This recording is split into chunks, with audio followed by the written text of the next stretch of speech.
What's up, people? I actually remembered to unmute my mic today. I'm making progress. Hope you guys had a good weekend. You know, I was going to do that show on Sunday, but I woke up with a massive headache and was walking around here doing like this all day. And the idea of being under this studio light with that headache wasn't happening. So I switched and did try to do something on a Clubhouse in the dark of my room. But I'm better today, so yeah, so here we go with the show.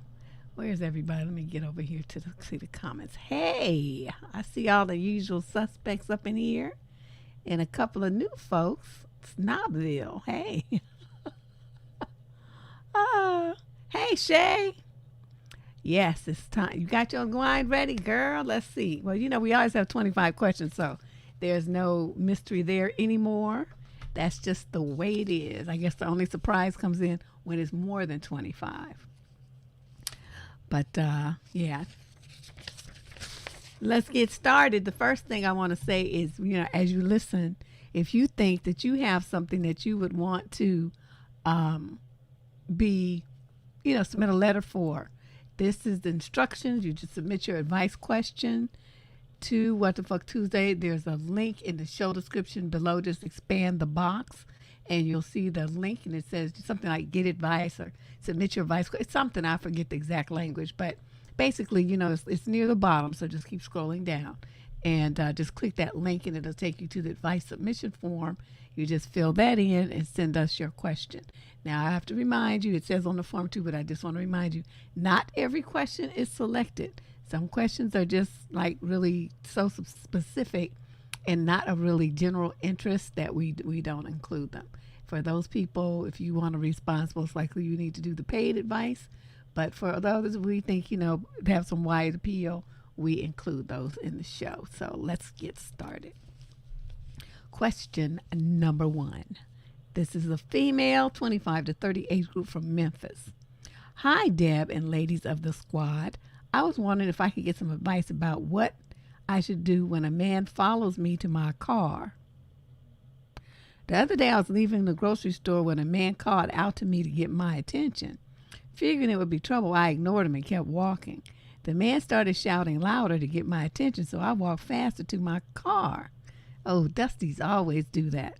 I was scared to turn around, so I just kept focusing on my car and finding my keys in my purse. When I got to my car, I was relieved because I couldn't hear the shouting anymore. I parked near the back of the parking lot, and it was a bit of a walk.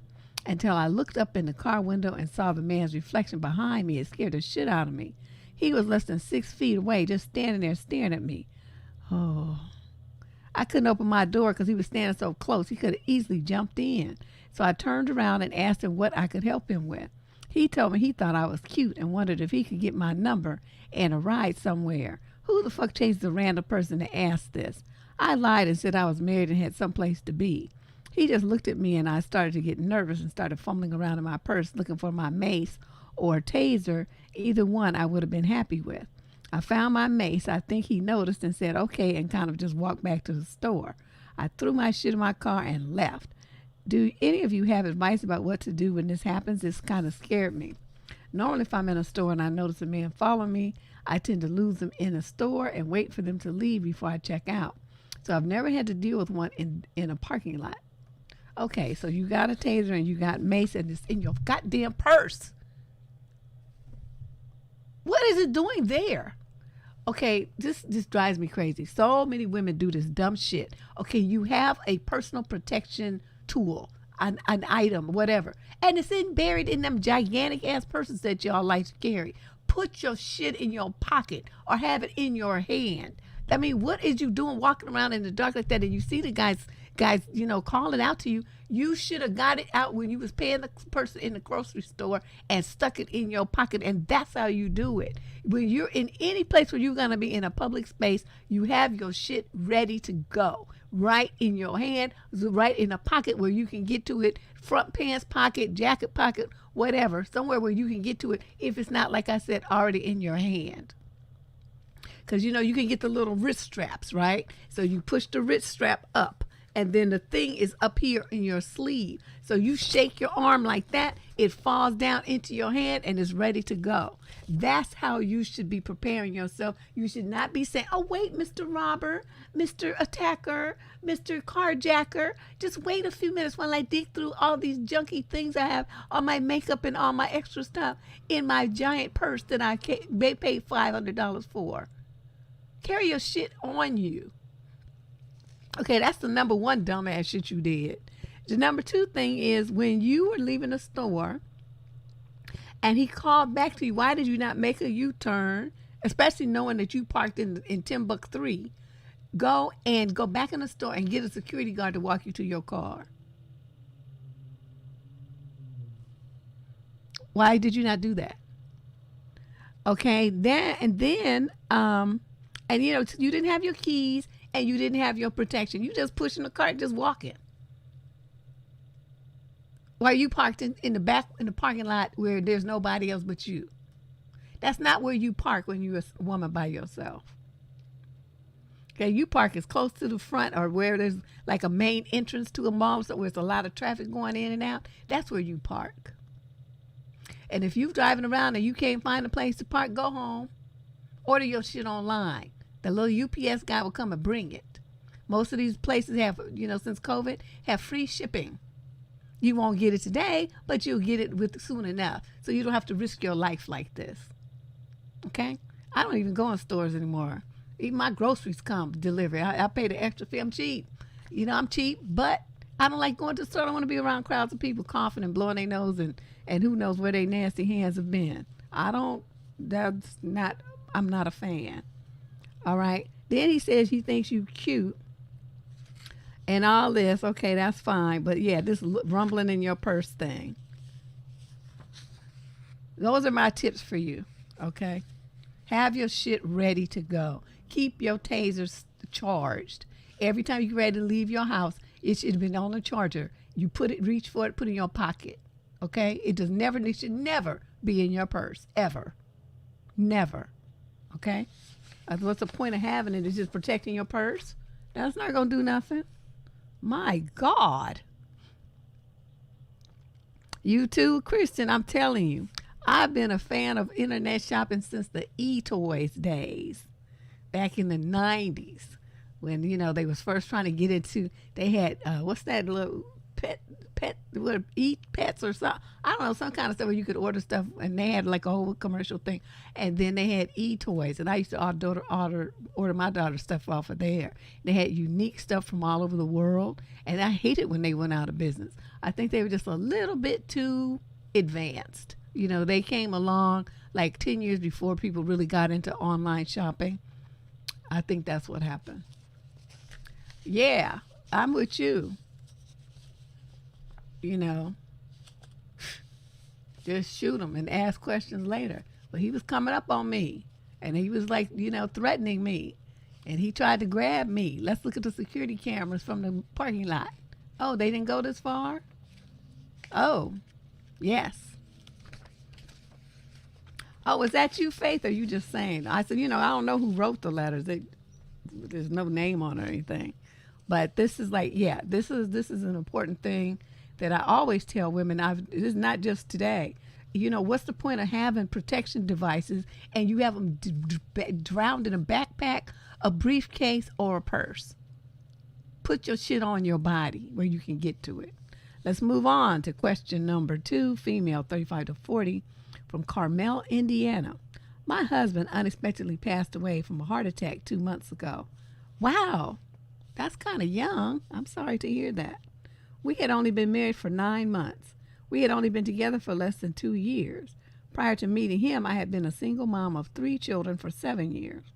One of the first guys I ever dated after my divorce and not dating for 6 years, I really fell hard for, but the timing was off. He reached out to me after my husband's death, and he has been an amazing support. A friendship is definitely there, but that connection is still there too. I don't want to close the door if it is possibly opening, but at the same time, I don't want to be disrespectful to family. I'm just not sure what the right thing to do is.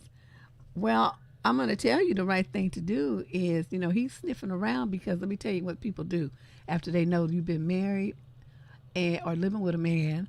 I guess it's the same thing. And then he dies. Let me tell you how snakes are. They see an opportunity. They see an opportunity because they know that you're grieving. They know that you're emotionally devastated. They know that your world is reeling, that your sense of judgment is off because you just, you're lost and confused and sad and then lonely. You're missing that person. So when you have opportunists and predators, they're going to smell an opportunity and they're going to descend on you like fucking wolves. How do I know this? Because that's what happened. It was some of his best friends too. People's house, the guys, we used to go over and stuff, and just he trusted these men. Soon he wasn't even in the ground yet, and they was already starting. They was already calling and kind of come around, sniffing around, and saying inappropriate things. Had to sick my big brother on them because they all in the same fraternity. So that's what's going on. So what I'm going to tell you, you got 3 kids. And your husband just died. Sit your ass down. Don't you do nothing with nobody. Tend to, even if you had only been with him for 2 years and you were married to him, that's those kids' stepfather. I'm sure they had a relationship with him. They're going to have some kind of emotions to work through as well. And all you sitting up here doing is worrying about your coochie. This is like highly inappropriate. What you even writing here is inappropriate. It's nice that he's being a support and stuff, but don't you spend no time with him. He's not coming over to your house. You're not going over to his. There will be no words of romantic nature spoken. You're not going to hold his hand. You're not going to let him touch you. That's what it's going to have words on the phone. That's it. That's all you get. All right? It's disgraceful to think that you would be seen tripping around with some other dude, and that woman just lost, his mother just lost her son. Your kid just lost their stepfather. His siblings just lost their brothers, and here you are trying to worry about some new dick. Now, I'm not feeling you at all. I'm not feeling you at all. Sit your ass down. Handle your business in the way that it should be handled. And give that man the respect that he deserves. Okay? Because you just like, well, fuck him. He's dead. I'm not kind of attitude, which, I might have that, but if I really loved the man, I wouldn't. But like if it's one of my exes, it's like, he died of a heart attack. I ran him over with my car. Same difference. He's out of my life. So big whoop-de-doo. But if it's somebody you cared about enough to marry, well, then we put him in a different category. So you need to sit down and look about the people around you and help them work through their grief while you work through yours. You're just trying to hide from it and run around with this dude. That's not going to work. And these dudes are just trash. They're trash. I'm telling you, the stories I could tell you, the stuff they said to me, it was terrible. To the point where a couple of them I cussed out, but I didn't realize how many of them were perving on me. When we go around and stuff, I would see them looking and they would, always have a compliment and stuff, but they never disrespected him. They knew better. But as soon as he wasn't there, they just let loose, just was all just out with it. It's just terrible. So, yeah. So in Carmel, Indiana, sit your ass down. Question number 3. This is a female in the 30 to 35 age group from Coventry, England. Hey, Deb. Hey, Candace. This is what's going on. Candace loves it when they acknowledge her ass. She just feel like she a superstar. My daughter is 7. She went round to a friend's house the other day, and when I went to pick her up, her friend's dad started telling me how my daughter should keep out of other people's business and not interfere with things that don't concern her, and to not think she knows best all the time, and that I was too nice to her and a bad parent. What? And he's still living? I could tell he was not the nicest man, and I was keen to leave ASAP. So I didn't find out his version of events. I hadn't met him before, only the mom, who seems really nice. According to my daughter, he got home and dinner wasn't ready for another 20 minutes, and he started shouting at his wife for not having it ready when he came back. My daughter heard this and told him that he shouldn't be shouting and told him to just be patient. He had then started shouting at her, and she was obviously quite upset with it all later. I told her she was absolutely right to say those things and that he wasn't a very nice man and a bully.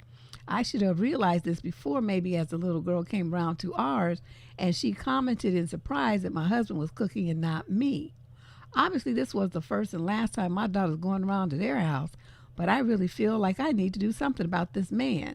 His daughter's just a really lovely girl and a really good friend to my daughter, and I feel really awful about it. They also have 2 other children. I'm not sure what to do.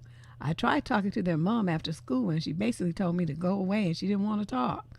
What should I do? I'm not really sure. I'm on the fence about, what your daughter said, because even though she was correct, A, she's 7. B, that's the father, and C, she's not supposed to be checking adults about anything unless they were doing something directly to her. You see what I mean? He wasn't talking to her. He was talking to his wife. So that's his wife's job to speak up and tell her husband not to talk to her like that and not to talk like that over the kids. But she didn't do that. Well, maybe she did, but it's not in the letter. Okay. So let me not assume. But anyway, so it was really, what you need to do is explain to your daughter that, yes, there are things that are right. And yes, you're right. It was inappropriate behavior. But as a 7-year-old child, that's not her house. That's not her parents. That's not her business. And so you need to explain that to her so that she doesn't repeat this kind of situation, nosing in. Yeah, we all have, opinions about what other people do that's wrong. Notice I don't say anything to people unless they write to me. Once they write to me, that means they want my opinion, then I tell them. But you think I'm going to just go up and down the street and go in people's house and tell them what to do in their house? And I'm grown, so some little 7-year-old kid. That's why he said all that stuff to you when you picked your daughter up. So that's why I said, even though his delivery may not have been that great, he was actually correct. You need to get your daughter's mouth in check. She's just doing too much to be 7 years old. She needs to learn boundaries and respect for adults, and especially respect for other people in their homes. Now, if she don't like what's going on in their home, then she can just not go over there anymore, just like what you said. But you don't go in somebody else's house and start telling them what to do. That's inappropriate. Yeah, she was right, but she, like I said, 7 years old? No. Now, if he had been yelling at her, and then she said, be patient and stop yelling at me, well, then she would be right. And I would be over there just with you. We would be rolling up our sleeves, commencing to kick his ass. Because you don't be talking to no little girl like that. See? But he didn't really yell at your daughter. He just told you what to tell your daughter. So, okay. So I'm not really having a problem with this situation. I mean, I know you all in your feelings about it and stuff. And you're not going to do nothing because it's not your concern what goes on in their house. If he's not, physically abusing them, starving them out and stuff like that, and their mother decides that she's okay with it, then you're going to be okay with it too. Now, if they start coming to school with bruises or something, well, then that's another story. Question number 4, female, 225 from Austin, Texas. I need to get your thoughts on whether or not it would be okay to ask my roommate to split the electricity bill into 3 instead of 2 since her boyfriend is here all the time. He's here a lot, even when my roommate isn't home. What? Which is perfectly fine with me. He's perfectly nice and doesn't bother me at all. But he's always watching TV or playing video games, using our laundry machines, etc. I just feel like since there's a third person here using electricity, I shouldn't be paying for half of the total. But I also feel bad to ask because he's really nice and I don't want to seem like his presence bothers me at all. Something wrong with you. Also, he did help me out in a medical situation once, so I kind of feel like I should just keep paying half the electricity bill as repayment for that. What do you all think? I wouldn't ask. I would just, when the bill came, say the bill was $60, I'd put a 20 down and say, y'all covering the rest since he's here all the damn time, running lights, running PGB, using the water and using the power. I'm not going to be paying half when he's practically living here, which I don't like either. Now, see, this whole thing here, because, see, with him there all the time, it's like he's sneak living at your apartment. Get his ass out of there. But you should have in your lease a policy about how often people can come over. He should never be there when his girlfriend is not there. Ever. Never. Okay? Never. I don't know why people have this policy. So it's like he's sneak living there. That's what's going on. And you still paying half the rent like a dummy. No, I would be paying a third of the rent, and I would be paying a third of the PG&E bill. And then if they didn't like it, then they could move out, and then I would move somebody else in there that wasn't be bringing no man up like that. This is crazy. You're being taken advantage of. and you don't care. I don't want to come out of the house where it's supposed to be two girls living and see some motherfucking man in there all the time. Get this motherfucker out of here. He does not live here. I don't want to see him here, and he's not spending more than one night a week here. Go to his house. Oh, he lives with his mother? Then you dating a Dusty. I don't want to come into my half of the living room, my half of the kitchen, or my half of the bathroom and see him. He's here too much. And because he is, you all gonna start paying the big. Actually, to make up for all the other time, I wouldn't pay shit this month. Let him pay it all. He need to pay it all since he's the one getting free laundry services and stuff. Oh, let's not go crazy here. She said he's not feeling, she doesn't feel unsafe or anything like that. That's not the issue. The issue is that she's being financially taken advantage of. Now, I don't even want nobody. You can't stay here for 5 days. You can stay here for 1 day. One. And even then, I'd be antsy. I told you all about before I was dating my husband, and he spent 2 nights in my house. And I was pacing through the house like a caged lion, just walking. I couldn't stop moving. Just wait. I just wanted him to leave. And he was just like that, perfectly nice. He wasn't doing nothing. He was watching TV and having a beer that he bought and eating some chicken or something that he bought. I didn't even have to cook it when he did. He really wasn't bothering me. But it was just that I walked into the living room, and I'm used to being able to lay on the couch and read my magazines or books or something with the sun coming through the window. That was my Sunday afternoon routine because my daughter was over at my auntie's house. And so then he's, sitting there and just laying there. I mean, just, sitting there watching TV. I'm like, no, get out of here. Okay, question number 4. This is a female in the 21 to 25 age group from Austin, Texas. Oh, no, wait, that's the one I just read. Question number 5, female, 25 to 30 from Sheffield in the UK. Bottom line, my husband, we are both 28 years old, hit me across the face a few days ago. And he's still living? Hit me across the face a few days ago while he was drunk. I don't know what to do about how I feel.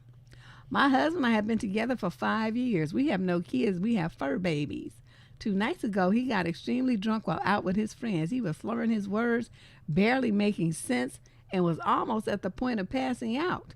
I was almost 100% sober. I had 2 small drinks over several hours. For context, it's the worst I've seen him since we've been together, but he does have a problem with not knowing when to stop when he drinks sometimes. Saying this is not a common occurrence. We were walking home, and I was trying to stop him from doing something stupid, damaging someone's property, and he turned around and slapped me across the face and swore at me repeatedly before storming off.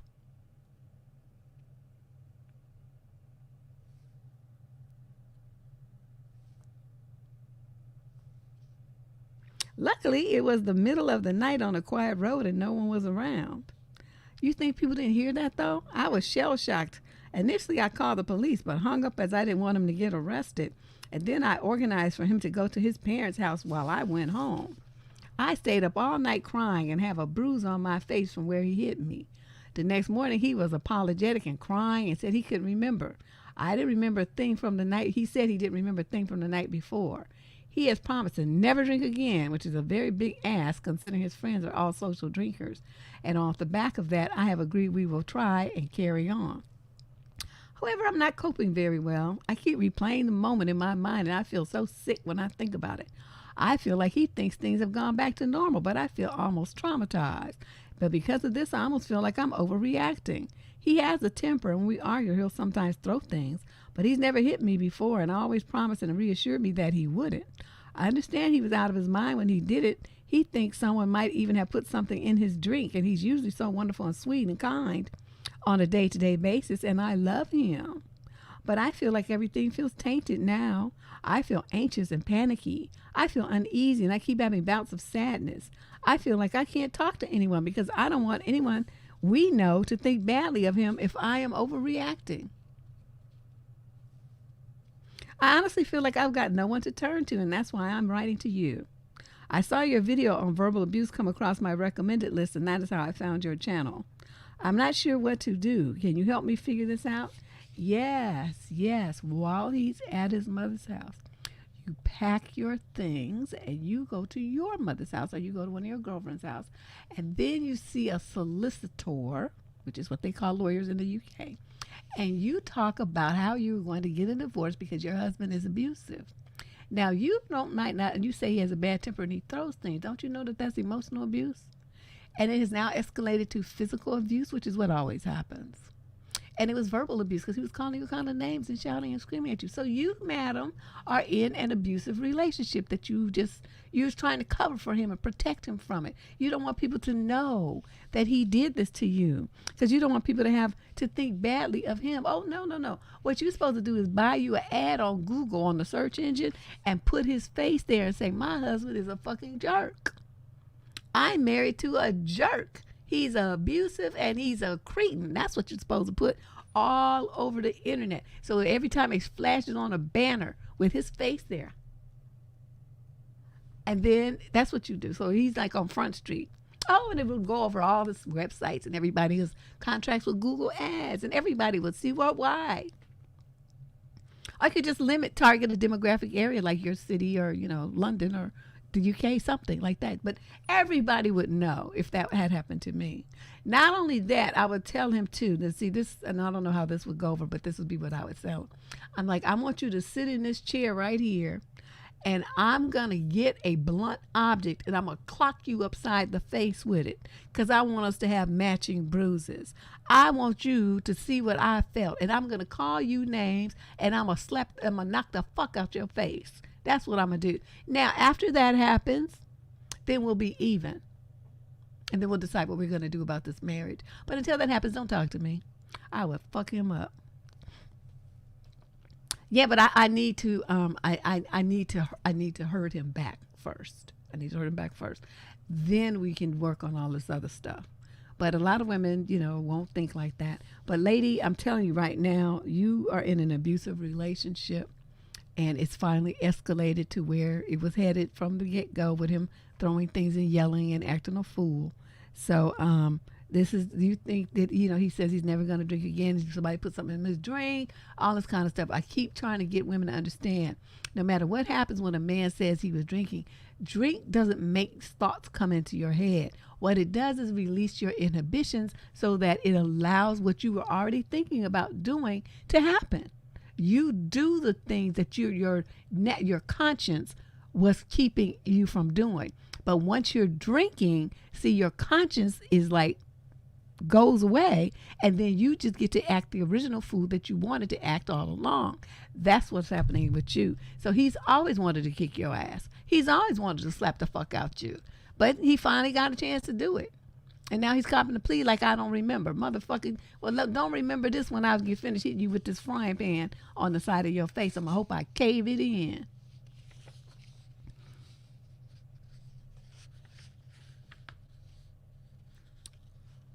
Well, that would be the agreement, Amanda.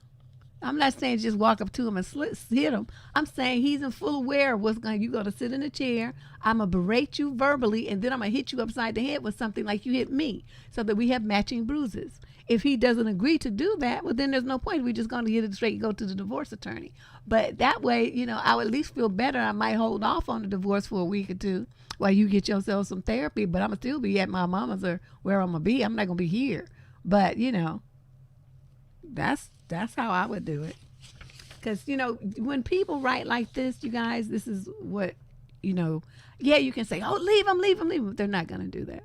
So what I have to do is get them there gently by giving them interim steps. You see what I mean? You guys like to just leave them. It's never it doesn't work like that. When you have someone who tells you in the same letter how she's trying to protect the guy and she's, thinks she's overreacting, that is a woman who does not really want to go. So she has to get an understanding of why she should. That's not going to come just from me reading this letter and giving her advice. She has to go through the process of letting this go and coming to realizations about this man. That's why she got the answer that she got. Okay. I just want people to understand, because I know people are like, why did she just tell her to leave? You can't do that. When you read the letters the way that this woman wrote it, it's quite obvious that she's not prepared to do that. If she did, she would just go right back to him. So she just needs to understand what's happening. Right now she doesn't. That's why she's blaming herself. Question number 6. This is a male in the 45 to 50 age group from Louisville, Kentucky. I am almost 50 years old, but I am unsure about how to say it. Didn't work out on my first Tinder date. Do you have any guidance for me? Tinder? Are you for real? I'm a single dad of 2 sons, 18 and 21, trying to get back into dating after recovering from the death of my wife. God, what is this? Everybody's spouses is dying. I signed up for Tinder. I just had my first meeting with a lady, and I'm unsure how to let her down kindly. Deb, her profile photo was not recent, to say the least. Oh.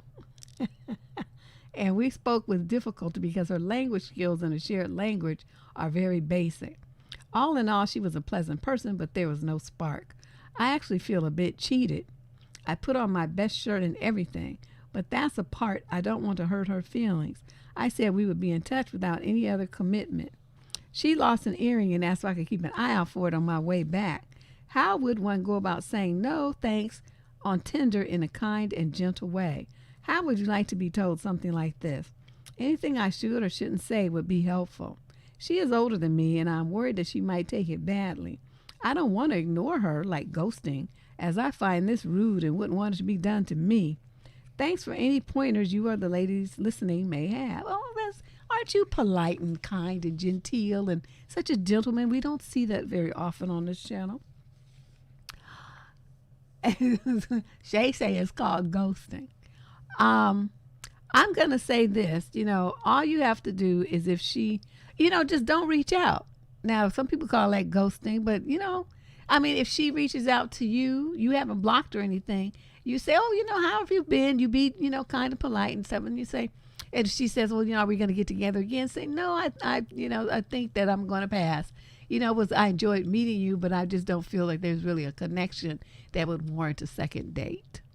That's how you do it. Or you lie and say, well, I met someone else and I'm going to investigate investigate that situation, concentrate my energies there at least for a couple of weeks and see what happens. That's what I do. Shut up, Keith. Keith say blocker. Nah, you don't have to do all that. He don't want to do people like that. See, your raggedy ass, that's what you would do.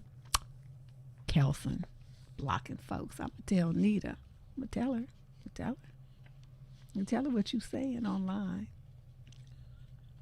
Yeah, but he doesn't want to do that. He doesn't want to treat her that way. So,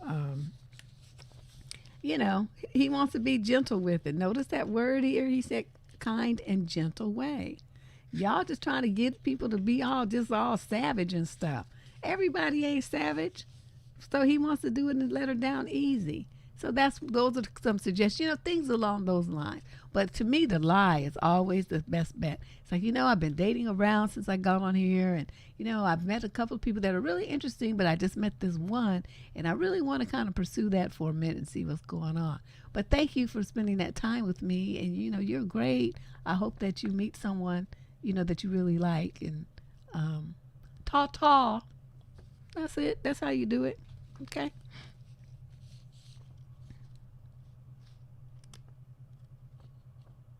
Yeah. See, there you go. Bad timing. That's a good one. Good phrase to throw in there too, Amanda. See? But, bottom line is no. Just a fancy way to say, we use a whole bunch of words to say hell to the no. It means the same thing. Question number 7, female 30 to 35 from Boston. Deb, my 36-year-old boyfriend made a racist comment the other day, and I am horrified. We are white, in case that wasn't clear. Well, no, that wasn't, but it could have been something else still making a racist comment. I was talking about an Ethiopian coworker who's one of the sweetest and most supportive human beings I have ever met in my entire life. But my boyfriend's response to me was, it's crazy, right? They're all so sweet when they come here, but back in Africa, they're all brutally murdering each other. In the States, they're some of the sweetest people ever. I have never heard such an ignorant statement in my life. I was shell-shocked and didn't even know how to respond. to such ignorance. I'm thinking of terminating this relationship. The ignorant comments are starting to become a pattern. Did I overreact? Absolutely not. This man is showing you his character and his values and his morals, his personality, and all kinds of other stuff, and he's a nasty dog. Okay, he's living in the United States of America where there's going to be people from every corner of this world in this country, and he's going to run into all of them. Okay? And to sit there and making them kind of crazy judgments, this is the other thing about ignorant people. They think Africa is like a city or a country. I don't know what they think, but they don't, a country. They don't realize it's a fucking continent of which there are hundreds of countries or whatever. These 100, and then all these other municipalities, and it's okay. It's the continent of Africa is bigger than all the other continents. Okay, greater population is huge. So but back in quote Africa, that's how you know people are stupid. You don't say back in Africa. If you say the man's Ethiopian, then you would say in Ethiopia, because that's the country.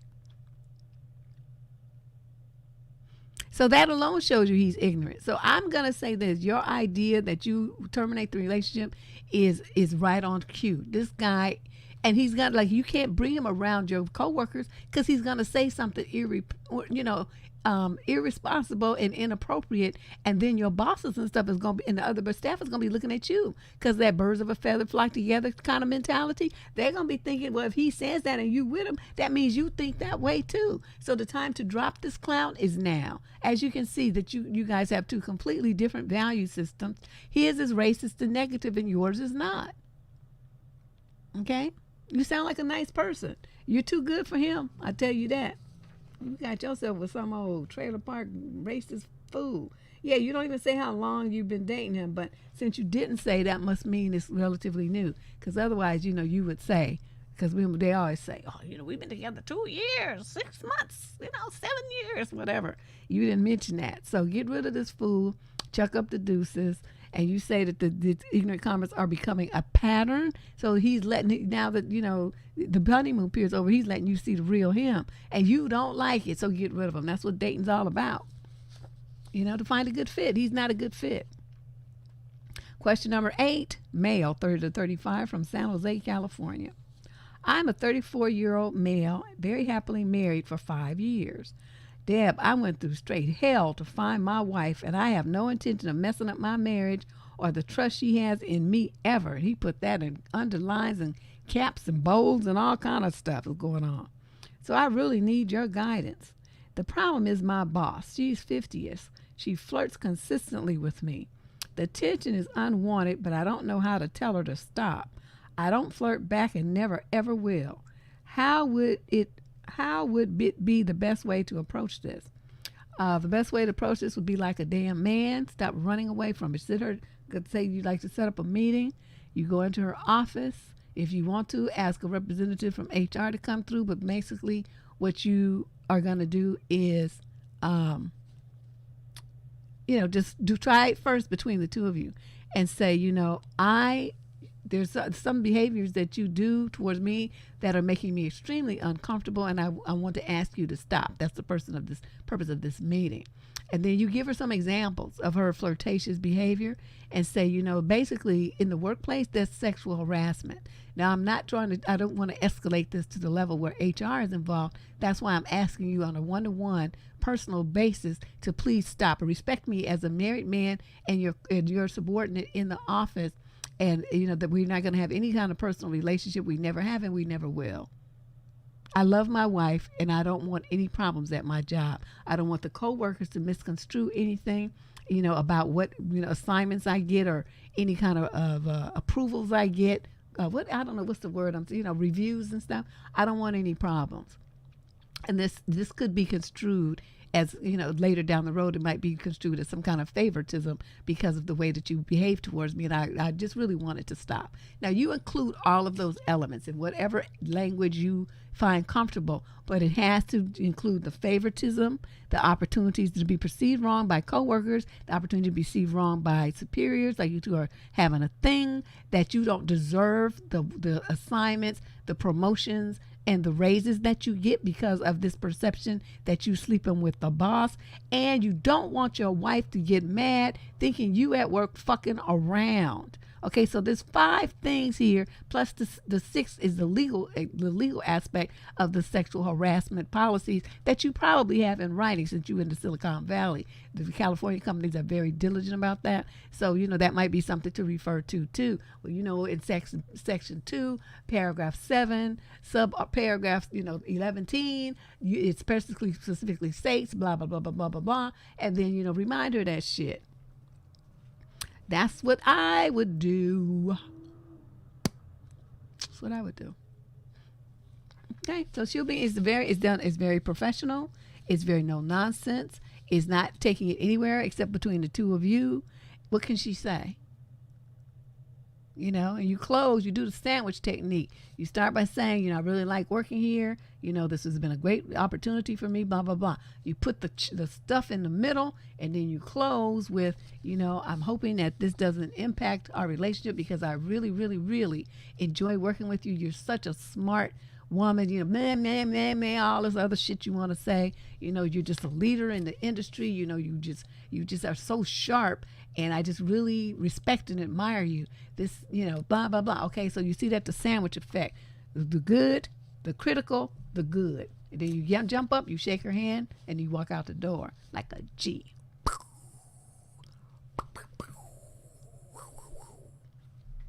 That's what you got to do. All right, let's move on.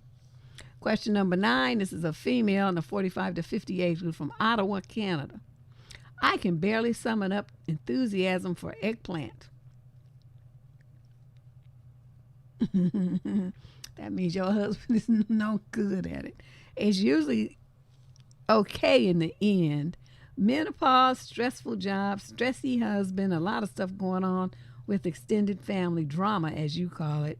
He really likes me to wear lingerie. I haven't for ages. I used to quite like it, but I just can't be arsed. Should I just suck it up as a harmless little thing that keeps him happy and make the effort once in a while? No. And I know there's going to be people that agree with me, that disagree with me, because they feel like, they've been raised in religion where it's like your job is to please your man. Let me tell you something. Somebody inside of your body, touching your body and doing all this stuff to your body, you need to be not just giving consent, but what I call enthusiastic consent. There's a difference. Consent can be coerced, okay, by locking you in a room, threatening you to where you just say, okay, because you give in, because it's like the lesser of two evils, like how they're trying to do to make people get COVID shots. They said the government legally cannot make you get it, but what they're doing is putting pressure on employers. So the employers then are the ones making these mandates where you have to get a shot to continue to work there. So this essentially is the same thing. They're forcing people to get these shots. It's coercion.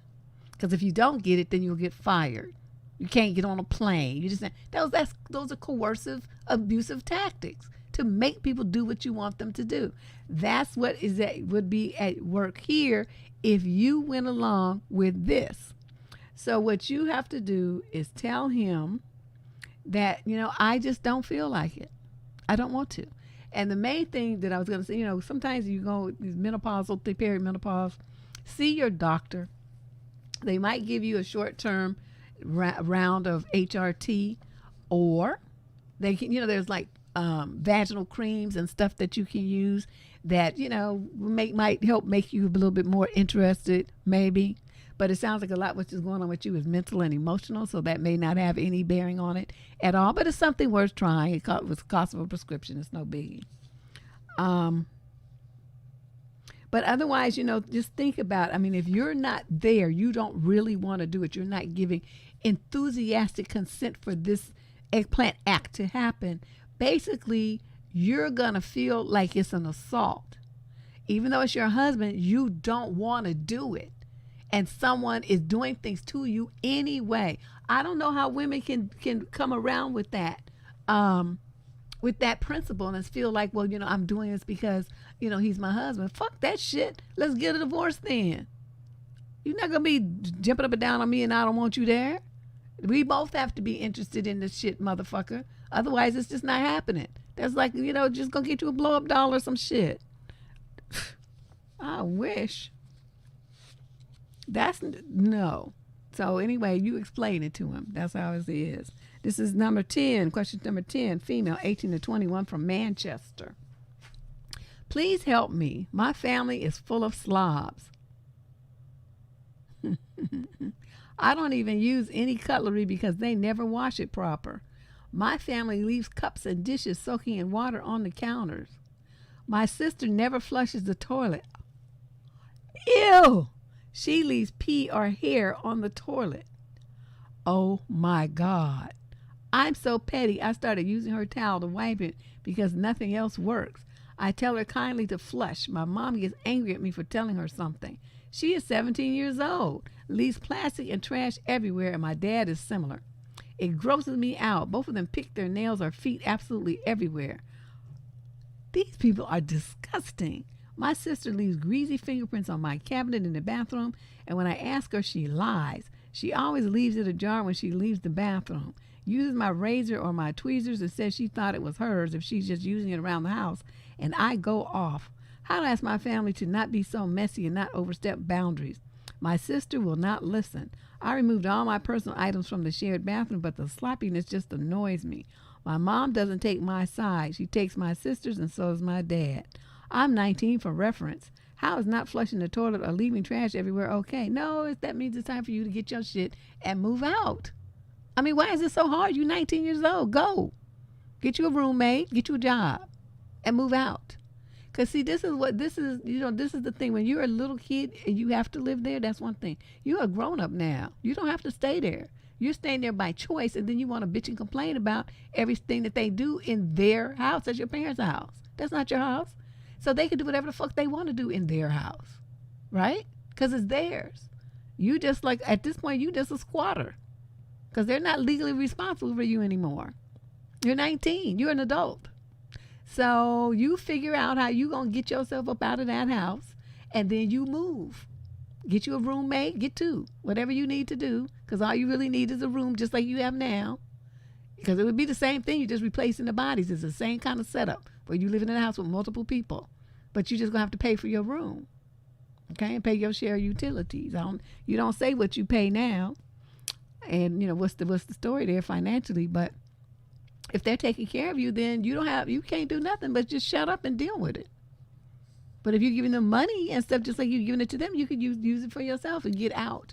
And then make sure that you don't let them ever come to your house. Tell them you'll come and visit them for about 10 minutes. Because as soon as they have to go to the bathroom or they want to eat something, you be like, boop. That's it. So that's the answer. It's time for you to move out, girlfriend. You're plenty old enough to be on your own. Shit, people way younger than you do it. Question number 11, male, 18 to 21 from Wilmington, North Carolina. I started casually dating, quote, Angie, not her real name, a few months ago. I've known her since I was a kid. She was in my church. And then when I was 11 or so, she was a camp counselor with my sister at a camp I went to. Anyway, when we started dating, quote, Angie told me that she was on birth control and that we didn't need to use condoms. I asked, are you sure? I usually use them anyway to be sure. And she said yes, because she gets an allergic reaction. She promised me her birth control was enough. I was dumb enough to believe her. Now she tells me that she thinks she's pregnant. I was floored. What the fuck happened to her birth control? She said her form of birth control was just tracking her cycle and knowing when it's safe to do it, and she must have messed up and we did it while she was in her fertile window. I think she lied to me, telling me she was on birth control. She said no, that cycle tracking is a form of birth control and has worked for her up until now, and I'm toxic and misogynistic for saying that she lied. I like Angie, but I'm not ready for a kid. I'm only 19 years old. Wait, how old is she? Didn't you say she was 20s? Oh. No, you don't say, but she's older than you if she was your camp counselor and you were only 11. So it's obvious that she's older, but let me see if you say how old she is. I'm only 19 and don't have but a part-time little chump change job. We were just casually dating. It's not like I thought this relationship would end up in marriage or anything. I feel so stupid for believing her, but she insisted and made it seem like if I used condoms, it would make it painful and uncomfortable for her. I know there are non-latex condoms. She said she was, quote, very sensitive and allergic to all condoms. Again, I was dumb enough to believe her. So now what do I do? Well, you better pray that she decides to terminate. But the fact that she told you pretty much makes that doubtful sounding. Yeah, see, if you were 11 and she was already a camp counselor, so that means she had to be at least 6 or 7 years older than you to be a counselor at the camp. Don't you have to be like 18, 19 something? Anyway, let me explain to you. This is some stuff that your daddy should have told you. So any young man listening to this, I'm going to tell you how this game rolls. Okay, so a woman says, I'm on birth control. You stop, pause, keep your dick in your pants, and you say, what kind of birth control are you on? Notice how you didn't ask that question. Because then she would have said, oh, I use the rhythm method. And then you would have said, oh, hell no, I'm not fucking with you. And then you would have put your shoes back on, got your little backpack and walked on out the door. Never to fuck with Angie again. That would be the proper and appropriate response. Or she says, I'm allergic to condoms. And you say, I'm allergic to pregnancy. So I guess ain't shit gonna be happening here. And then you put your hush puppies on, pick up your backpack, and you walk out the door. Okay? You didn't ask the right questions, so you didn't get the right information. You know, you were very naive, I tell you that. You never go raw in a woman, ever. And the main thing that you need to do is my dad's rule that he told my brothers. You don't never fuck with a woman that you can't imagine being the mother of your children. So you want to turn around and call her a hoe, she's a bitch, she's this, she's that, she trifling, she's like everybody had a turn, this and that. But you chose to lay down with her, well then what does that make you? Let's get real here. Don't act like it's just her. You every bit of a hoe, trifling, and doorknob turner than everybody, just like her. Right? So you can't be trying to put the blame on her. So in this case, honey, you was a willing participant in this fuckery. You know, you 19, you know you didn't want to have no kids. You really shouldn't have been fucking. That's why my brothers don't have no miscellaneous stray kids. I'm sure they did plenty of all that when they were in college and after. But they had enough sense to follow the golden rule, what my daddy said. So they don't have no miscellaneous stray kids all over the place. They don't have no accidents. None of them. So that would be my advice to you and any young man listening to this whose father neglected to give him those golden remnants of wisdom. Now you have them, okay? The bitch is stupid. The bitch is ugly. She's retarded. She's, she's gross looking. She's nasty. She's whatever. You don't fuck her. You leave that for somebody else who's desperate and stupid. You don't do that because you don't want her to be the mother of your kids.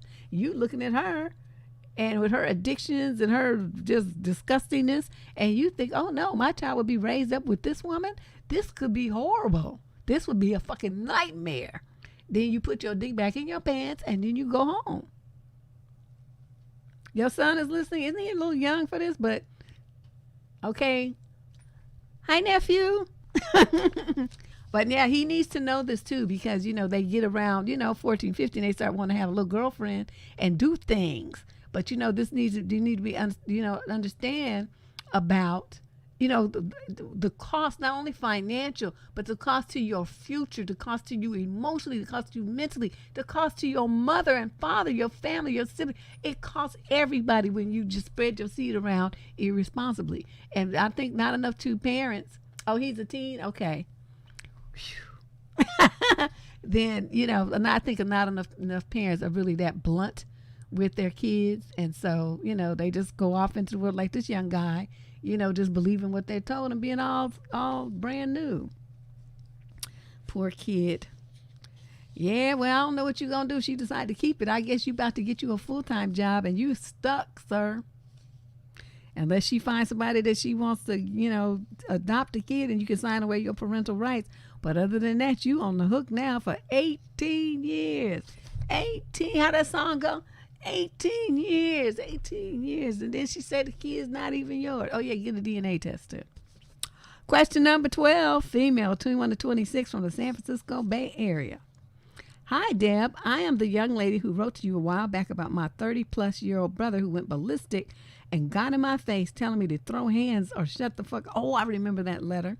And basically berated me in front of everyone.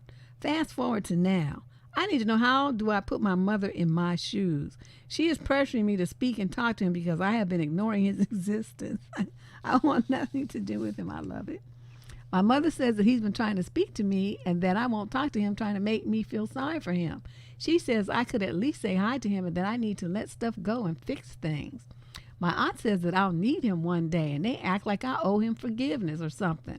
But why is that my responsibility? He's the one that threatened me, made me cry, talked about me, bullied me, and was cruel to me afterwards. Ever since I was a child, he's been this way with me. And every time I forgive, he does the same thing. So I'm done.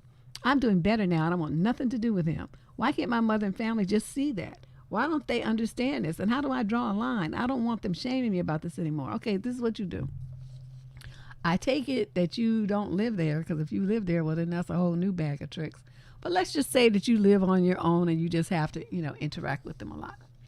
So what you do is you sit your mother down and you say, I need to just let me talk to you for 5 minutes. I'm going to explain something. And then you say this, since I was blank years old, this has been a repeated pattern with them. My brother does not treat me like a big brother would. He treats me like I'm some bitch on the street. He just wants to berate me, beat me, hurt me. He threatens to hurt me, calls me that, and you run down the list. This is what's been going on for the last, I don't know, how old are you? Well, anyway, however many years it is. This is the way he's treated me. So now I have decided, after forgiving him and in him going back to that same behavior pattern yet again, that I'm not going to forgive him anymore, and I'm going, for my own physical, mental, and emotional health, stay as far away from him and as uninvolved with him as possible. That's what I chose to do for myself, to save myself. Now, you and Aunt seem to want me to continue to be tortured because it's good for him. And I'm telling you right now, if you continue to harass me and try to demand that I do anything to show him favor after the way he has treated me for the last blank years, I will cut you and Aunt out of my life, because at this point, you're the ones who are mostly abusing me. You're not respecting my boundaries. You're trying to pressure me into doing something that I already told you I don't want to do. It's not good for me to do that. I really don't care to have a relationship with him. He's your son, but he's not my brother. Okay? Make that differentiation, because your mama don't seem to get it. And then remind her. It's like, okay, this conversation is closed. If you talk to me about this one more time, then I'm putting you on a timeout. I'm going to block you, and I won't be talking to you either. And see how she liked them apples. Because, they need to understand what your boundaries are. And you need to speak up, put some bass in your voice, and say it to her directly. And so she's not over the phone, not by text, face to face. So you can look in her eyes. Practice if you need to. Play this part of this video over and over and repeat the words after me till they flow from your lips like water. You need to come strong with your mother. Let her know you're not a little kid anymore. You're a grown-ass woman, and you get to make decisions about what's good for you and what's best for your life. And whatever she's talking about, she want to have a relationship with his loser ass, that's on her. But you don't have to. I mean, I have some of my cousins that's on the they've been on a timeout for I don't even know how many years. And, I generally like my relatives for the most part. But this one, he's on my daddy's side. This little nigga, boy. We had a high-speed chase through East Palo Alto because he took some of my money. And I went outside to snatch my money back. He jumped in his car. I jumped in mine. This is a true story. this we having a high-speed chase. Honey, what car did I have? Oh, I had a Maxima at that time. So, that sucker could go.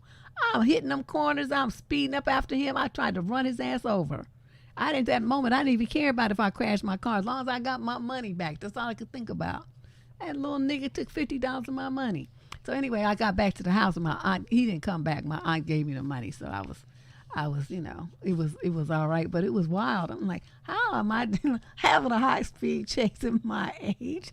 I'm gonna get this little nigga. If I get him out of this car, because that's what I used to have. I had a little hand axe in my car. I was gonna go to work and chop that little motherfucker into pieces. I was that mad. I told y'all I done mellowed out in my old age. When I was young, I was crazy, absolutely insane. I had every envision of just chopping him up, seriously, because he had the nerve to take my money. I was like, I bet you your hand's not going to be able to take nothing else because you ain't going to have them. That's what I was thinking. Scary. Question number 13. This is a female in the 30 to 36 age group from the UK. I have been dating my boyfriend for just under a year. He's 36, I'm 34. I want to get married and have a family, and he says that's what he wants too. He's funny and hardworking and seems to be an honest man with a well-defined set of values. He is kind of unassuming and earnest in nature, but he is physically affectionate and makes me laugh. He's cheeky, she says. That's a UK word, cheeky. But he keeps barriers up emotionally. While I am sure that he likes me and enjoys my company, I feel that he is keeping some emotional distance. He has never had a long-term relationship before and has enjoyed a lot of independent travel and activities. He is stoic and doesn't like to be vulnerable, and he does admit that he is holding back emotionally to some extent, so I'm not just imagining things. Okay, this letter is hella long. Wait a minute, let me see this. I spoke to him about attachment theory, where our approach is to relationships are shaped by those in childhood with our primary caregivers. He did some reading, and he agrees that he has avoidant tendencies. That is, he values independence and stays away from intimacy. He likes to be his own rock. He has always wanted a family, though, and says that he is in a different phase of life now. He says he wants to be with me. He sees us together, but I just need to give him some time. It's true that we have grown much closer, and I can feel him letting me in more. He did not say I love you until about a month ago, but I still feel like he's keeping one foot on the floor.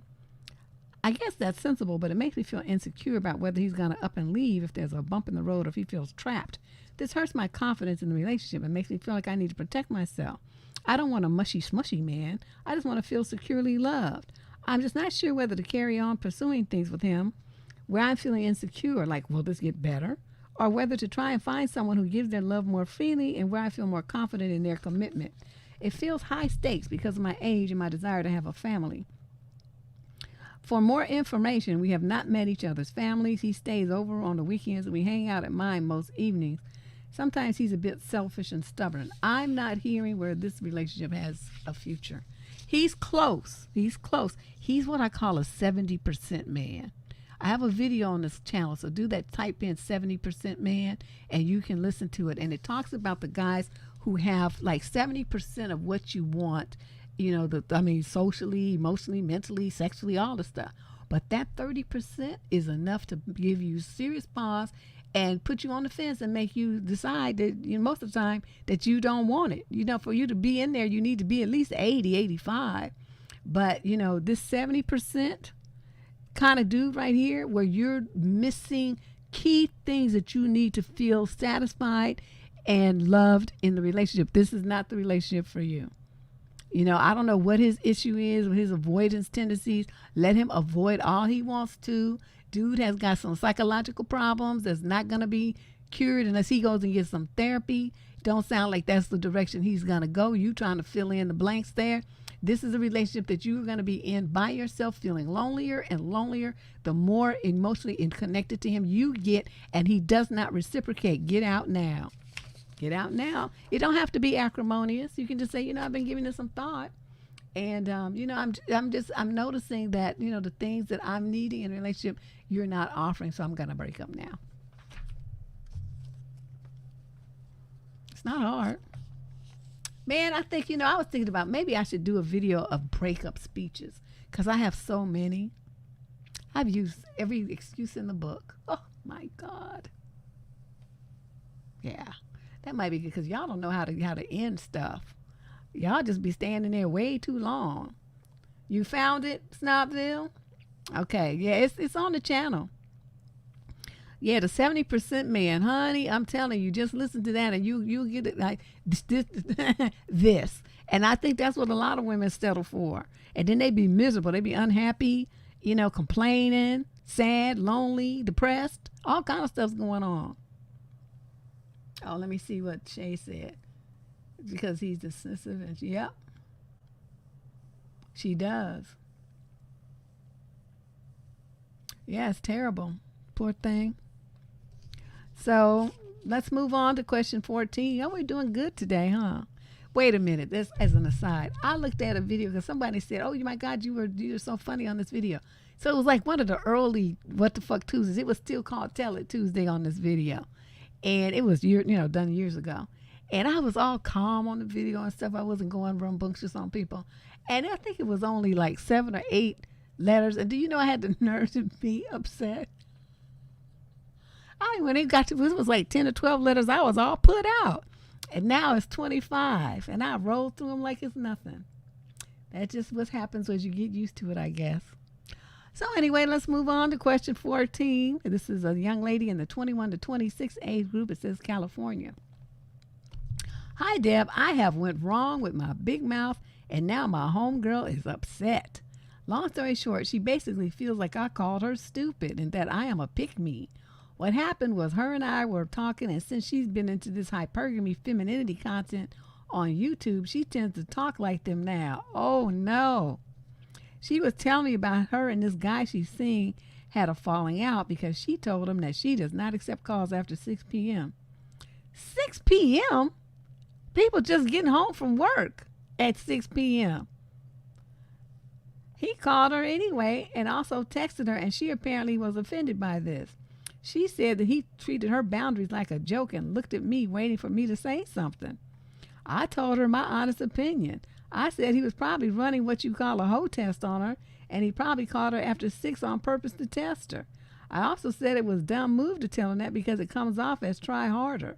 I said she should be about it instead of talking about it, because at the end of the day when he called, she answered anyway. So just because she could tell him that she doesn't accept calls after 6. Yeah, she dumb. I said she shouldn't make stupid rules like that because that man doesn't even get off of work till 5. Exactly. She said I am a pick-me because I need to understand that she is the prize. And he has to invest in her. She feels as though I am calling her stupid. I didn't even say that, but now she's mad. Should I just apologize? I didn't mean to offend her. I just can't see why she must tell these men all of her standards and rules. It seems like men are more enticed to play games with women who tell them that kind of stuff. Men are cruel like that sometimes, but I also don't want her to think I am a pick-me or that I meant to call her stupid. Oh, who gives a fuck? I'm going to tell you this. Your friend is stupid. Okay, you didn't call her stupid. I'm calling her stupid. Okay, first of all, if she has a time range, she should tell the guy, okay, call me between, 6 and 8. Those are the times that I take phone calls, right? So then, it's after dinner. She's done her chores or whatever. She's comfortable, got her after work shower. She's relaxed. She's, on the couch with a book or laying in bed reading, whatever you're doing, having a glass of wine, whatever. Okay, and so she's available to talk. She has the time to do that. Telling somebody that you don't take a call after 6 o'clock, what they supposed to do? As soon as they get off of work, rush to get on the bus or the train or something, and in all that traffic with all them people, he's supposed to call you before it's 6 o'clock. Your friend is dumb. Okay? I remember when I was working, my daughter was in daycare, right? I would get off of work. I had to change my hours to 4:30, but then I had to be there earlier, so that was kind of a problem. But because I worked in Palo Alto at this law firm in Palo Alto by Stanford University. So I had to drive on all that traffic on 880 to come back to Oakland, make it to the daycare and get her by 6 o'clock. So many times I didn't make it. And I was trying my hardest. Weaving in and out of cars, doing all kinds of stuff. I would have to call people from my phone in my car to tell them to go by and pick her up, and then I'll come to their house, to pick her up because I wasn't going to make it. So to say that somebody should be done, from work and commuting and all of that, to be on the phone with you by 6 o'clock is ridiculous. It is a ridiculous expectation. So he called her anyway, right? He called her because it was stupid. She cut him off at 6 o'clock. Who's going to do that? She would never get a call from me then because I'm busy till like 7 or 8. And then she was offended by it. I don't know why. I mean, I could see if she said 10 o'clock, right? Because she go to bed at 10:30. She want to wind down or whatever. 10 o'clock, okay, and then she got work the next day or school or whatever. And then he come calling her at 10:15, 20. Well, then, yeah, that's a boundary violation. But 6 o'clock is unrealistic. What the fuck is she doing so hot and heavy that she can't answer the phone after 6 p.m.? I don't know. I'm not a big one for that femininity movement. I just think, women should have the freedom to be who the fuck they want to be and not have to play a script and a role and be like a fucking Barbie doll to get a man's attention. Because just like all that fake shit you got to do to get it, you're going to have to continue doing fake shit for the rest of your life to keep it. Why would you want to do something like that by presenting yourself falsely? That's not you. You playing dress up doll.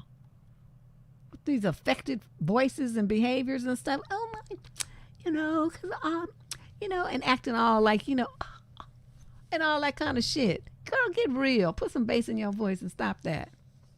It's just so fake. It's like, and I know dudes are stupid and they don't even, that's why they be getting caught up with trans people.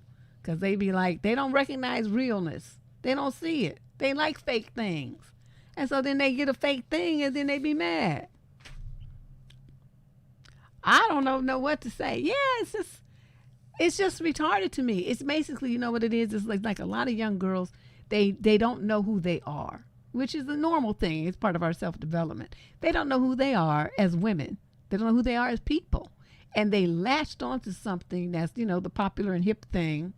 And so they're hanging on to that and they're trying this on as like a mask. They're trying this on to see what kind of results that they get. It's not really who they are. They're trying it on because it's a fad. It's the new exciting thing. So that's what young people do, though. They try fads. That's the way it is. So, I don't know. I think it'll fade down, but I can't stand it. They all look alike. And I turn on I'm at my cousin's house, they watch the TV, right? And they be watching all these shows with all the black women in them and, Atlanta or what, I don't know, these different shows, hip hops or something. But anyway, all the women all look alike. They all have these long weaves, straight weaves, and they be doing all this here, like that's their real hair. I'm like, bitch, please. And got fake eyelashes on this long and fake nails on this long. And it's like, y'all shop at the fake things catalog. You got fake boobies, fake asses, fake eye colors. Everything is fake. And then you want a real man.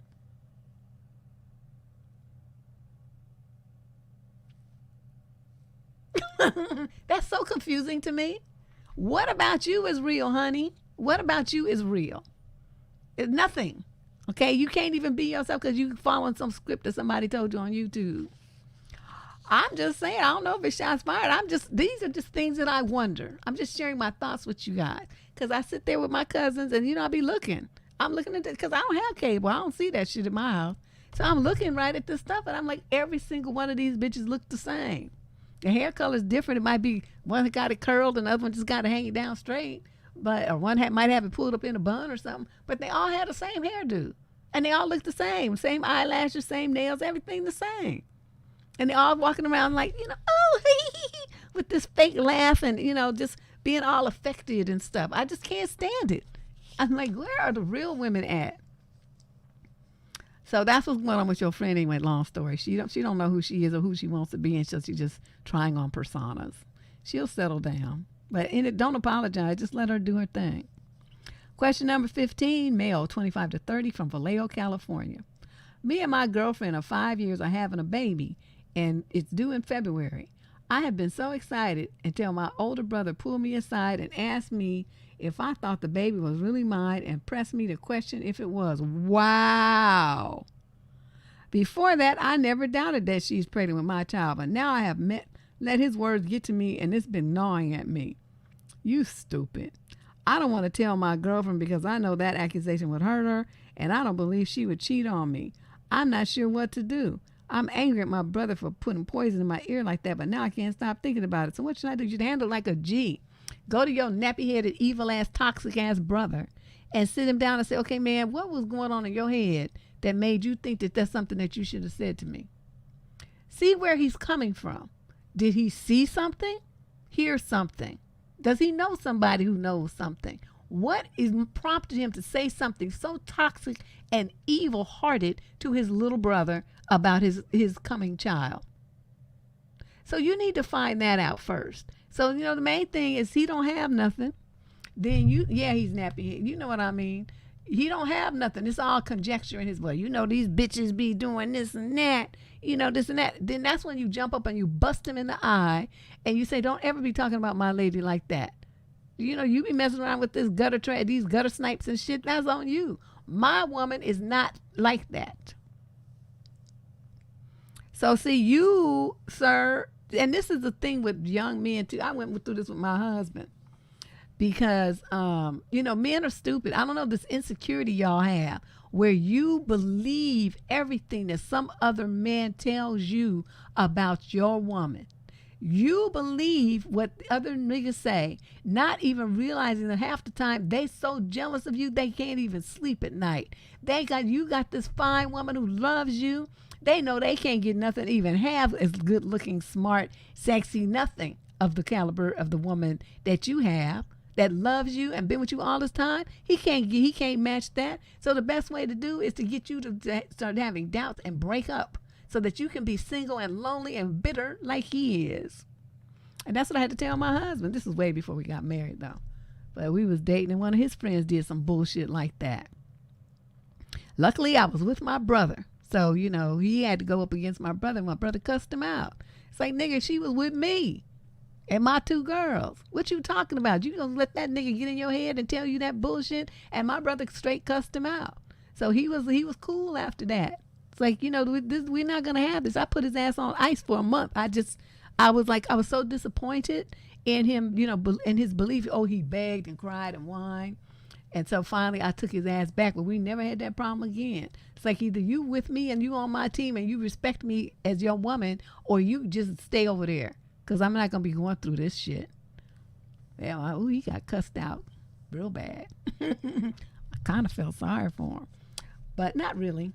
But in this case, young man, that's what you do first. Okay, then when your brother tells you, okay, if he says, well, I've heard from so-and-so, give me so-and-so's number. I want to talk to him and find out what it is that he thinks he saw. Do it all. Do it. Make everybody prove what they talking about. Because what you're going to hear 99.9% of the time, well, so-and-so said, well, I heard. They don't really know anything, and they could be making that shit up. So that's why you have to put your brother in check and tell him, that because he deals with trash bitches. They don't have nothing to do with you. Okay? They always do that because they want to break you up. Because this dude that was my husband's friend, well, he, like I said, we weren't married yet. It was his friend, and that guy used to want to try. He tried to talk to me so many times, and I would always just brush him off. But he was so jealous. Oh my God, this man was jealous, and so he did that to try to get us to break up, thinking if he left me, then he would have a chance. I'm like, nigga, the hell would freeze over, and you still wouldn't have a chance. It's not in this lifetime or the next 77 would you have a chance with me. Because his character was fucked up. He was cute, but his character was shit. Okay, let's move on to question number 16. Male, 25 to 30 from Boulder, Colorado. I want to get opinions on my current situation. I've been dating this lady for about 5 months. We are not officially boyfriend and girlfriend, but we kind of act like a couple. Kinda act like a couple, but we're not. Okay. She is 33 and I am 28. Anyways, last Friday I went to a bar with a couple of my friends. Earlier that day I let her know I was going out with them. While at the bar, I posted on Instagram story of the entire bar and another story of doing cheers with one of my female friends that was in the group. This girl I'm dating saw the story and immediately thought I was on a date. She texted me telling me enjoy your time, your date. And she was obviously pissed. We had plans to hang out the next day, but she canceled. And she pretty much texted me saying that my story hurt her feelings because she's been rejecting other guys and is only seeing me, and she felt like a dumbass. I told her the girl was just a friend that was in the group that night. I even offered to FaceTime her that same night to show that I was just friends with her. I also told her that she's the only girl I'm seeing and that she should check my phone. That she could check my phone. But she said she doesn't believe me and that she needed space. I've never given her a reason to not trust me, and I think she's overreacting to the whole situation. I guess from her perspective, it might have looked like it was just me and this other girl, but it was really a group of friends. I even offered to FaceTime her. I still think she overreacting. What do you think? I told her I'd give her all the space she wants. Oh, are you now, you little petulant child? Do you ladies think that she's overreacting or that she has the right to act this way? I'm wondering if maybe she was just looking for the smallest excuse to ask for space. I don't know, but I think it's such a small thing to get mad about and ask for space. Let me say something to your dumb ass. You know how you could have easily fixed this problem? You only posted, you posted the entire bar, and then you posted yourself with this girl. What does that mean? That means this is where you are with this girl. Anybody looking at those two pictures is going to come to that conclusion. You did not post a picture of the whole group. That's what you could have done. That's what you should have done. The whole group, not just you with this girl, singling her out. Okay, so I'm not even a jealous type, but I'm telling you how I would view that. I would see it's like, oh, this motherfucker over there at this bar that's where he's showing the picture. This is where we are, and I'm with her, and we're on a date. That's the way it looks, sir. I don't know what you are thinking. You did this to yourself. And it's not that she's overreacting. Every woman on this planet will react that same way. And if a man saw it, if his one lady taking a picture, hugged up with some dude doing cheers and showed a whole bunch, he would think the same thing. The only reason you're not thinking that is because it didn't happen to you. Now, let me tell you what you should have done. Okay, we're not boyfriend and girlfriend. Why not? You've been dealing with her for 5 months. You ain't seeing nobody else. She's not seeing nobody else. Why have you not gotten off of your ass and made it official? Don't you know if she would felt like you was her man, that she might not have reacted so poorly? Right? Because you could have called her and said, oh, babe, look at, blah, blah, blah, blah. Because she would feel that kind of tied to you because you had already claimed her and put a label on it. Made a commitment to her. But you haven't done that. So what you're going to do now is suffer. And it's going to be your own fault. I don't feel sorry for you. You really like the woman, you better beg. You better start begging like a motherfucker. You better go to her house with some flowers and tell her that you want to be with just her, and you was just, you was wrong. You don't know what you was doing, what happened, what had happened to it. You don't understand. You was stupid. I mean, all that, all them pleas. You better be crying, all of them. Yes, he said he self-snitched. He sure did. Just dumb. I'm telling you, there's not a person in this world who would have looked at them two pictures and not come to that same conclusion. Dude, oh my God. And you're not going to give her space. You're going to give her a day or two, then you're going to get your ass a dozen long stem roses and a box of chocolates, and you're going to go over there begging like a motherfucker, like I said, and get this shit on the road. Tell her you want her to be your girlfriend. Nail this shit down. And stop acting stupid hanging out in the bars with a bunch of different people. If you hanging out at a bar like that, she should have been with you, with your friends. Question number 17, female, 21 to 26 from Oakland. Hey, Miss Deb, I'm having a problem with a family member around the same age as me. I'm a private armed guard. I work full-time and make $30 an hour. I work hard to have my life together, and I'm very responsible with my money and priorities. I did not go to college. Now, my cousin, on the other hand, went to Carrington College for a couple of months. Carrington College is like Hill. Do you know Hill? Wasn't it the name? Didn't it used to be Hill? It's not a real college. They just use that name because it's like where you go to get a training certificate or something. But that's not a real like educational institution like that. Okay, but let us proceed. She went to Carrington College for a couple of months but never finished. She also took an online business class and got a certificate, supposedly. Despite the fact I haven't seen anything come of these things, she goes on and on about how she is so much more educated than me and how I took the easy way out by doing security. Not just me, the whole family.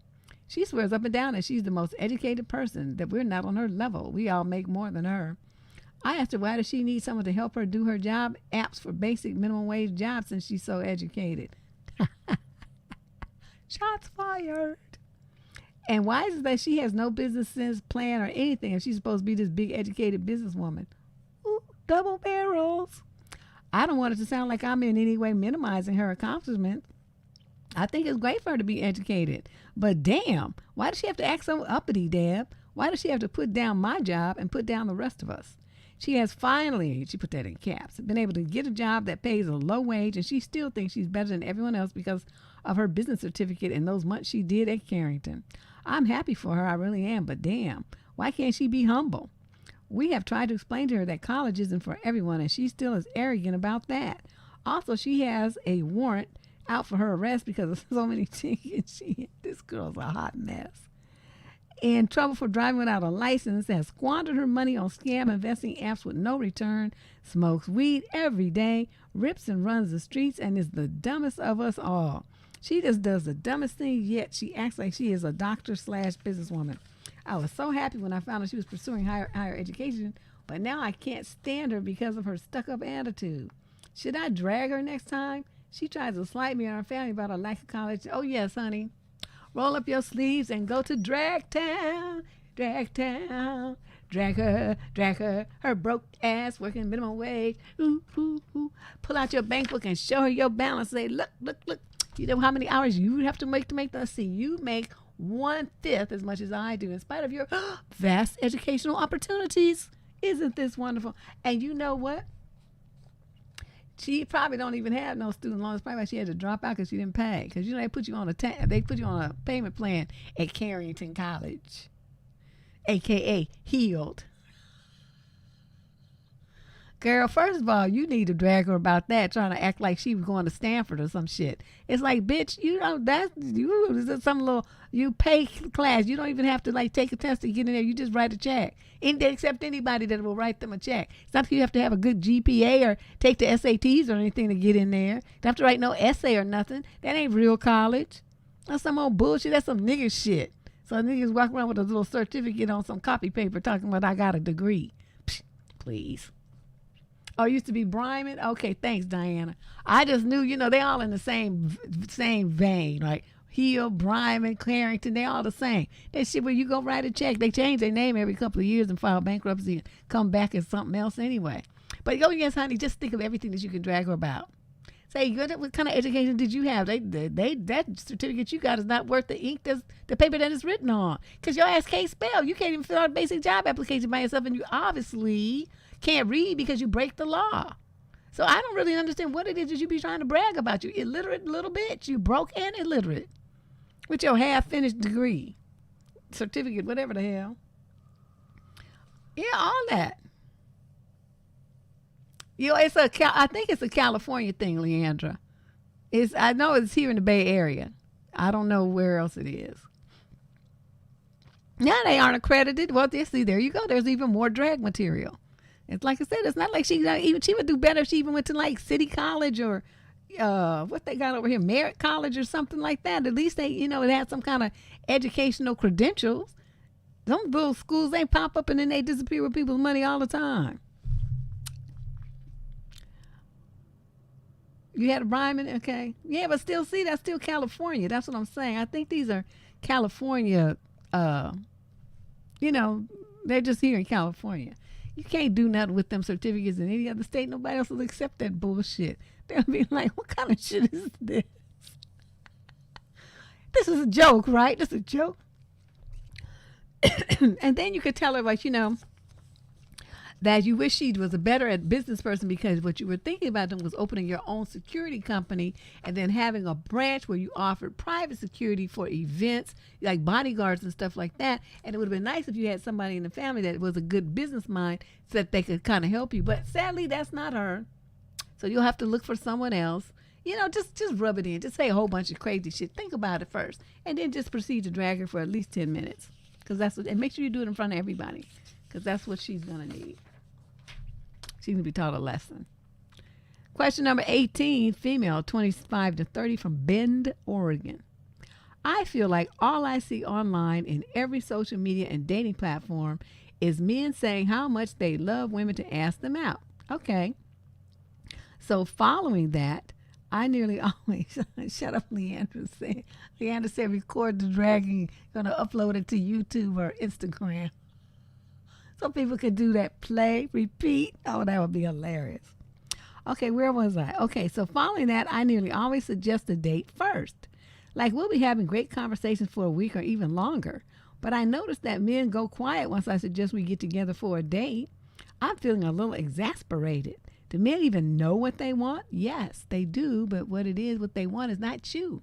See, that's the part that you don't get. Men say that. They say that they would like women to ask them out, but it's not really true. It's not true. What it is, they would want the woman to ask them out that they're interested in, because it would take the heat off of them. But the woman who they're interested in is a woman who knows her value and her power, and she ain't about to do that. She's not going to do that. She's going to position herself so that, she makes it known that, she's approachable. But she still makes him be the man. Man up, motherfucker. Pull out your testosterone and let's go. Do this. So when you as a woman go and you ask him out, you eliminate all of that. You take on the role of the dude. And I'm going to tell you something. As long as these young girls do that, y'all even propose. If a man is interested in you, he's going to step up. Now, he might be very subtle about it. Some of you got to learn to read the signs because they're a little nervous. They're scared of rejection or whatever. But he's still going to be like, you notice he's in your face. Every time you turn around, he's looking at you. He's smiling at you. He looks at you and he sees his Adam's apple go up and down because he's nervous as fuck. He can't even find his words. But that means he's working his nerve up. So what do? You encourage him, but you don't ask him out. You encourage him by, you wave at him, or you smile at him all bright, or, you be like me and blow him a kiss. That always works. After they get over their flabbergastedness, then they recover and then they come over. But you want to set things up so that he feels like it's okay to approach and he's not going to get rejected. That's what they're afraid of. So if you do that and the guy comes over, then you got him. That's your job is to be the bait. His job is to be the fisherman. When you turn around and you be the fisherman, then that makes them feel weird. Not only does it make them feel weird, even if they were kind of interested in you, he wasn't interested enough to step up and do the man thing. So what was you doing? I would never want to ask a man out. Never, ever, ever, ever. Never. Not in 50 bazillion years am I going to do that. But I will flirt my ass off. I'm good. Because, when I think one of my favorite lines, I used to go in the clubs all the time. Because, I had my little boom, bam, boom body. I put my little spandex dress on and my little heels and stuff. I was cute. So I walk up in there and, they be looking, right? I'll tell you, do you see the Adam's apple jumping up and down? And so they just be looking. And so you walk by. I walk by because I want to entice them. I just want to fuck with them. So I walk by over there and act like I'm looking for somebody, which I'm really not. And then I will walk back in front of them again. Okay, now when I'm walking by, I said, oh, you keep looking at me. You like what you see? You should see their faces every single time. This one dude was choking because he was in the middle of drinking his drink. And he was like, and then, so we ended up talking. I mean, I didn't give him my number or anything, but, that kind of stuff. You catch him off guard and you just be flirty. But did I ask him out? Did I ask him even to dance? Did I ask him to buy me a drink? Did I do anything? I just asked him, did he like what he saw? Because he was wearing me out looking. It's like, shit, if I had charged fees, he would owe me thousands of dollars. That nigga was watching me everywhere I went in the club. That's the Jeffrey's Inner Circle. He's watching me. So I'm like, wow, this was kind of amazing. But see, that's what I do. And I don't be asking men out. I'm not gonna do that. I'm just going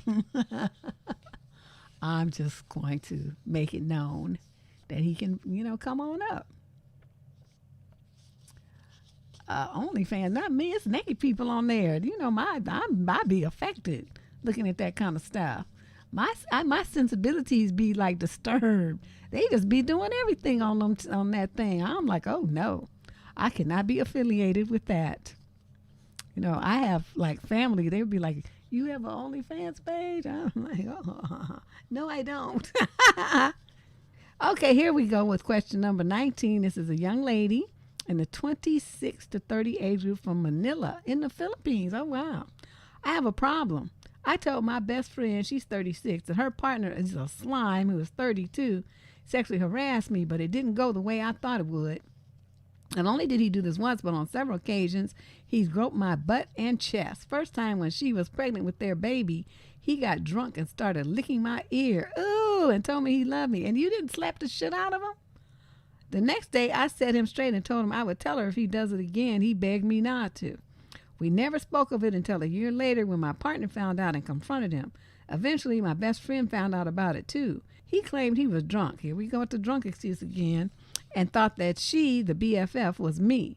She justified his actions by telling me that he just misses her when they couldn't have eggplant when she was pregnant. A month after that, he groped me 3 times in front of our friends. Okay, now I'm going to wonder what the fuck is your problem. I told her, now she's not talking to me. It breaks my heart. She shouldn't be with him. He is bad news. But it seems he's manipulated her. He is white and she thinks that he's a great catch, even though he is financially dependent on her living in the Philippines. But even when they were still in Europe, she's always been the one providing for everything. He is nothing but a leech. I wish she would talk to me. What do I do? Should I just accept that I lost her to this guy? I should feel relieved for telling her truth to her, but my heart has never been heavier. Girl, first of all, this is a grown-ass woman. She's 36 years old, so she's older than you. You in the 26 to 30 age group, and she's older than you on a downstroke to 40, and she want to be a fool, let her be one. Now, let's never mind all of that. Let's talk about you. Let's talk about you when he on several occasions, groped your butt and chest. After the ear licking incident, why did you not kick him in his balls and double him over onto the floor and tell him to keep his tongue in his mouth and his hands to himself? Why did you not do anything like that? You didn't even scream. You didn't do nothing. So with the fact that you didn't do anything, you're going to tell him off the next day. He thinks it's okay because he can just lie his way out of it. He knows he can manipulate this woman with simple bullshit because she's dumb and desperate, okay? Then a year later, and then he's going to grope you 3 times in front of people. There were witnesses, and you still didn't do anything. See, I don't understand it. When you're writing to me, asking me something about this friend, I don't give a fuck about her. That's her and her relationship. I'm wondering what's wrong with you, that you would allow some man who's supposed to be the man of some friend of yours, or any man, period, that's not yours, to treat you like this. And even if you are my man, don't you be grabbing on me like that at my private body parts in public in front of everybody. That is the utmost in disrespect. I'm telling you, I would have kicked him right in his testicles. You ain't gonna be making no more babies, God damn it, I bet you that. This was so inappropriate. So you said she cut you off. I'm glad she did, because she needs to save you from yourself, because you stupid. You just going to keep putting yourself in a position with this dude to be sexually harassed over and over and over again, talking about, focusing on her. You need to be focused on how you're being treated, not how she's being treated. She's choosing what she want to do. And you call yourself having a man? I don't know what kind of boyfriend you got, because dude would have had his ass kicked several times doing that to me. We got all the frat to stomp on him a little bit. This is a mess. Anyway, let's move on. We have 25 questions, and we are about to go to question number 20. Let me put this up again in case you have a question and you've been listening to all this stuff, this wonderful advice that people get here, absolutely free. The only thing they do is they have to take a bit of my mouth with it, because I don't hold back. I don't have a filter. If you can handle it, if you get some little sensitive ass, you got a little sensitive feelings, this is probably not the place for you to write. You need to go to Dear Abby or somebody. But you want to submit advice question to me for this show. Candace reviews them all. She picks them every week. That's how you do it. You span that box below, click the link that'll take you to the advice question submission form, and then that's how you submit your question. All right, so let's move on. Question number 20, female, 25 to 30, from Cincinnati. Deb, I'm 28 years old in November, and I'm almost 6 months pregnant. I saw that my boyfriend, he is 25, so he's 3 years younger than you, the father of my unborn child, Started an account on an adult dating site about a week ago. Not only that, in a separate account, he wants to make money by sleeping with random women. Ooh. He's asleep beside me right now, and I just don't know where to go from here. I feel so hurt and alone right now and worried for the health of me and my child. What steps should I be taking? You should be taking the steps to first go to the nearest doctor and get a checkup for STIs, STDs, whatever, because some of those things can impact the fetus. You want to, if there's anything that you happen to contract, you want to get treated for it now, and they will tend to give you this stuff called augmentin that helps retain the antibiotics in your body longer. And I forgot how it works, but anyway, augmentin like amplifies the power, and it stays in your body longer, so you can, it'll make sure everything's killed to protect the baby. Because some of those things, like they used to do, that's why they put the silver nitrate in babies' eyes, and women had gonorrhea. The kid would be blinded by that shit coming through the birth canal. So some of those habits, because people didn't have antibiotics, they didn't know to get it, so they started putting drops in the kids' eyes so the kids wouldn't be blind at birth.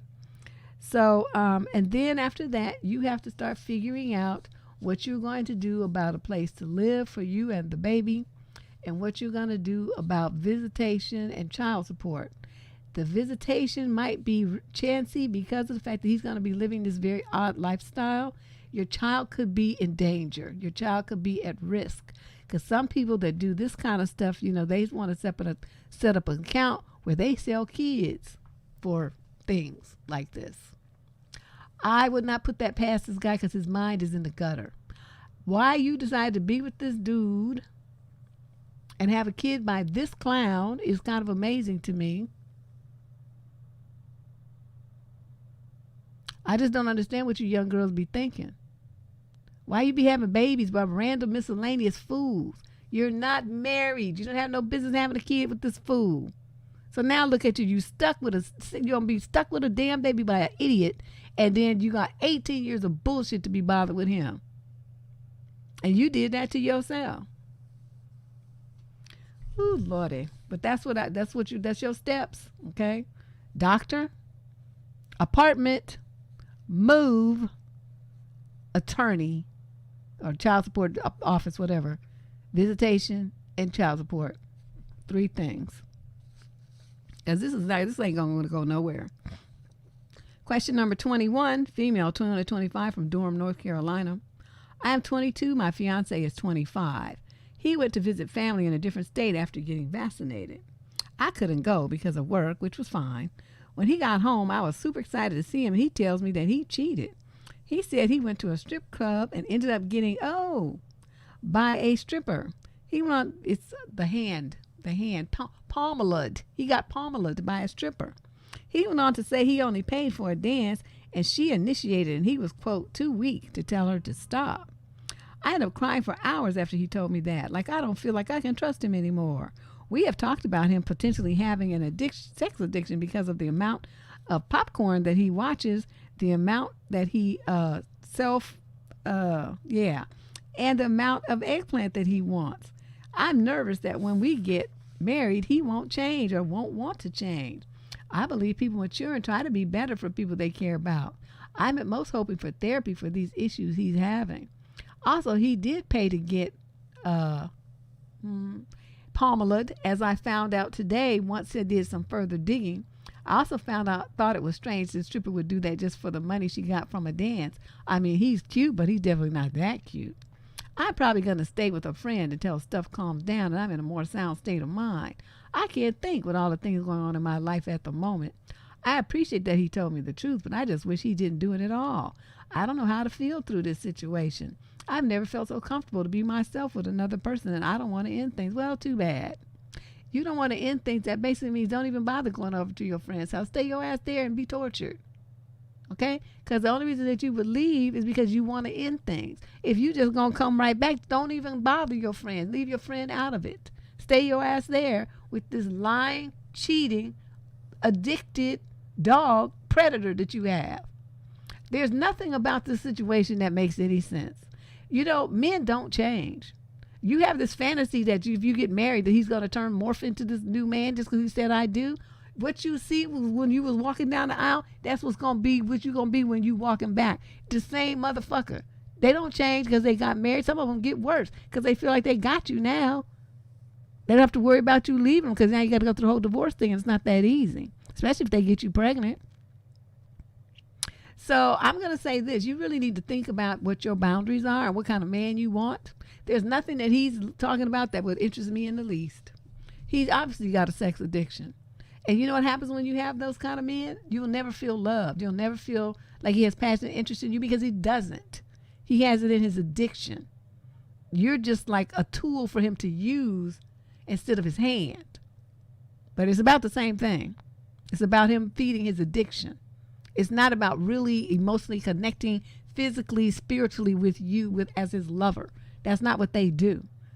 Some of them even watch the stuff while they are doing stuff to you because they're not thinking about you at all. You, like I say, you just the vehicle. That's what they're really tuned into. It is a very sick thing, and it's happening to more and more young men worldwide. They're also having ED problems because of it. And, they can't perform with women. They can't do it. So, they're having all these issues. And so there's a lot of these women who are, frustrated with their men and they're not getting no loving. So the men who aren't like that are the ones with all the women, right? Because they can deliver what women are looking for. And those of you who prefer to, look on the screen, well, you have Five Finger Mary and Pamela as your girlfriends and wives. I could not be bothered. There's nothing about this man that is even, I don't know what you're doing and why you think that this is a relationship that you need to stay in. Question number 22. This is a young man in the 30 to 35 age group from Pittsburgh, Pennsylvania. My wife and I have hit a bit of a rough patch financially. I've not been working the past 3 months due to you-know-what and a large layoff. Our savings are basically tapped out, but I start working this week at a new job. Wife had a girls' night about 2 weeks ago and was telling her friends how stressed out she was. I don't think we're doing all that bad. I have money coming in this week, and I start working soon. But I found out her friends sent her some money. Wife and I talked, and I had her send the money back because we don't truly need it. My question is, how should I react to her friends? Obviously, I'm going to thank them because I am happy to know that my wife has people who are willing to help her out if she needs. But also, I hate that feeling of owing someone else or receiving handouts and charity. Any feedback or advice is greatly appreciated. Thank you. Get the fuck over it. Get over it. It's not about you. That's your wife's friends, and they're helping her not suffer because you're not working. You're not understanding this. They see their girl stressed and they stepped in to do something about it. You want her to continue to be stressed when she has something that's going to alleviate that stress for her. You can always pay the money back later. You had no right to tell her to send that money back. It wasn't for you. It was for her. I hope she didn't listen to you and that she kept it. That was for her. Sometimes when women have to go, they need a little bit of pampering. Like if she just spent $25 or $30, whatever it costs to get a manicure and a pedicure, that would make her feel so much better. She could look at her feet and she would feel, she got a massage on her legs. It alleviates the stress. She gets to be around other women. Her feet and hands look pretty when she looks at them. It's something that you don't really get to do when your money is tight. Right? You was thinking about yourself. You are not thinking about your wife at all. So like I said, I hope she did not listen to you and that she kept the money and did something really nice for herself because that's why they gave it to her.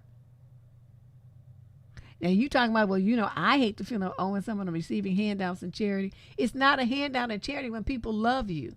They don't want you to be hurting. They don't want you to be without. They don't want you to be, to feel like you have no hope. They're coming in to support you because they love and care about you. Dumb ass. You just rather suffer and then have somebody who cares about you help you out? You stupid. Well, we don't even know that these people are black, unless they tell me. I don't know what. We get so many letters these days from people like, most of the time if they do say the race, Candace takes it out. So we don't know, Like the lady who's from the Philippines. Well, obviously they're Filipino, and the woman's with some white dude who's a Dusty, right? Because she spelled that out, and that was important to the context of the question, and so that's why Candace left it in. I understand how she works now, but a lot of times they say stuff, and we take that out, so we don't know what race they are. So I don't want you guys automatically assuming that somebody's black. We have no idea about that. Question number 23, female, 30 to 35, from Liverpool, England. So I'm a photographer and went to photograph a special dating event last night that I was also going to partially participate in as part of my fee exchange with the event organizer. At the end of the night, I was chatting to someone who works in real estate who was looking for a photographer for a specific job. I volunteered and gave him my info. We ended up chatting a bit more before I left. This morning, I see that he texted me last night to see if I want to go out for dinner. I don't know how to feel about this, as I given him my number for business purposes. Though I am kind of open to going on a date with him, part of me thinks that maybe I shouldn't. I mean, he may genuinely be wanting a photographer and then realize later that he also wanted to ask me out on a date. But he isn't really the type I would usually go for. But I'm still single, so maybe the type I have been attracted to isn't really the best for me in terms of relationship longevity. I'm curious what you think about this, Deb, and if you or the ladies in the squad have been in a similar situation. How would you suggest I handle this guy? Actually, I was in a situation that was almost exactly like this. It didn't end well, though, for me. I was, because I used to work as a wedding photographer and event photographer. In college, I worked for this little newspaper, right? And I used to take pictures and go out in the community and do like that man on the street type of column. And then I started doing their advice column. That's when I first started. And so, I had a good background in photography. So I came, back to California, and I was taking pictures at somebody's birthday party at Sweet Jimmy's. So, y'all live in this area, Sweet Jimmy's was a spot in Oakland. So it was a big crowd of people, and your table for the guests is like in the middle. I mean, it's like off to the side, but, people wander around. I mean, you don't know that everybody that's at or near hanging around the table is really with the group or not. I mean, you just don't know that. So anyway, I was giving out my business cards, and people wanted me to come take pictures at their parties and stuff, giving out my cards, and this guy that was standing there asked for cards. So I'm thinking, he's part of the group. I gave him one. So at that time, I had a number at my house that, was the business line. And so it was with an answering machine. You know how olden days with an answering machine. And so this guy called and he left a message. Well, I was at work. I didn't get the message. By the time I got home and got the message, he had left like 3 or 4 messages. So, I called him back. I'm thinking we're going to be talking about the job he wants me to do, right? And then he starts, trying to talk about getting his swerve on and all this stuff. And I told him, that was inappropriate. I didn't give him my business card for any dating kind of purposes. I gave it to him for business. And so so I hung up, right? So the next day he calls again, and he was leaving all these messages because I wasn't calling him back. So every time he left a message over the next couple of days, the messages got more and more violent and aggressive, to where the last one, and I'm gonna tell you what he said. It was just so unhinged. He was like, I'm gonna find you, and I'm going to cut your throat, and I'm going to take your tongue, and I'm going to stick it through the slit of your neck. And this is a true story. This man was so violent. I bursted out, started crying. I was younger than I am now. I started to cry because it was so scary. I mean, it's like, this man, I never said a word to this man. All I did was at the party, was giving out my business cards, and he was one of the people I gave a card to. And this is how he went. So I had friends who worked, my cousin's husband is deputy sheriff. He called some of his boys that was on the Oakland Police Department. They came to the house. They took the answer machine recording thing. They took his phone number, and as police can do, they can backtrack and see where you are, what number you calling from, and where you live at, and who you is. And they went to dude's house and jacked him up and told him all about what he best not do, or they was gonna find him and he was gonna turn up missing. Because they were Oakland police officers. Oakland police officers ain't shit. They all thugs with a uniform on. I was happy in that moment. And so that was it. He never called again. They scared the fuck out of him because, they coming in with their guns and stuff. And, big old burly niggas talking about what they going to do to you. And they ain't real cops, but guess what? We can get away with it and your ass will be missing. Ain't nobody going to find you. that kind of stuff. Yeah, that's what this man was saying to me. I'm sure, in the back of his mind that I guess he's what now would be called an incel, but it was like, he went crazy just because I didn't call him back and told him I wasn't going to go out with him. Absolute nut. So, in long-term story short, I have been in this exact situation. Exact. And so what I would suggest that you do is text him back and say, I'm confused about where this dinner invitations coming from. I gave you my number because you said you had, business. It was a business opportunity for me for my photography. What's going on? Make him spell it out. Okay? Make him spell it out. Don't assume anything. You want to find out, did he just use that as a ruse? In which case he's a manipulative liar in case you don't want to go out with him. But if he says, well, yeah, I thought we could talk about what my job is and stuff over dinner, it's kind of a twofer. But then he might be able to save it. Make sure you pick some place that's casual, where you can show up in jeans and boots or whatever, and that is, outside where a lot of other people are. Okay? And that you go somewhere after, not home. I don't know about these, I don't know, that maybe that scarred me. I have PTSD, but I'm telling you, that was so scary. That dude was just whack as fuck. I just have never heard nobody he just went from 0 to 100. Like in one phone call, the first one, he left one, I'm calling, to see you change, he's like that. And then that one, he just went crazy saying all that foul stuff. I was like, this dude is cray-cray. Let's move on to question number 24. Oh my God, this looks long. This is a female in the 21 to 25 age group from Phoenix, Arizona. I'm a 22-year-old female, and I met a 33-year-old male teacher at school. I am student teaching until December. So 33 and 22. What is he doing? What are you doing? We see each other 3 times a day at the most. That's a lot. He asked me to go on a date and seemed nice, and I'm single, so I said, okay. We had a good time and ended up going on a total of 4. But the past 2 dates, he's really been expressing an extreme interest in how my body looks, which is flattering to a certain extent, not to be cocky, because I have relatively big boobs and a butt and a slim waist. But for a 33-year-old man, it just seems a little childish the way he does it, like he's grabbed my boobs while we were playing darts at the bar on our 3rd date. It was discreet enough, but just felt so high school to me. Nah. He would have got poked with one of them darts. Then on the 4th day, he ended up going to his bedroom, and leading up to doing the deed, he was starting to breathe like really shaky, and I could feel him kind of shaking.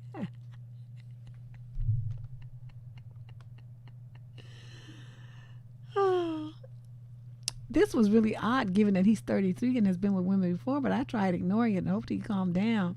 But honestly, it just got worse, and he was just very jerky, and all his motions and his rapid panting and everything truly gave me the icks. This lasted all of about a minute before he couldn't get it up anymore. Then he felt super embarrassed and said that he's been having some issues he's working on and didn't expect someone like me to come around while he was working on them, and felt really bad that he couldn't perform. He thanked me for being so understanding, so we cuddled nude, and then he randomly got it up again. So we tried again, and he was able to finish, but the eggplant itself is what turned me off so much. And he kept wanting to do it again and again that night, and just didn't get that it's not really attractive to do it once and then expect me to just be there for your enjoyment the entire night. Regardless, he's a nice guy. You think so? I don't see him that way. And I don't want him to think I don't want to be with him due to the issue he had at getting up, but he's expressed how much he likes me and how he hasn't felt this way in so long. So my less judgy side tells me maybe I should consider going on another date and seeing if it's not so bad. He is a nice guy, but I know myself, and if we're not compatible in bed, then it just won't work out in the long run.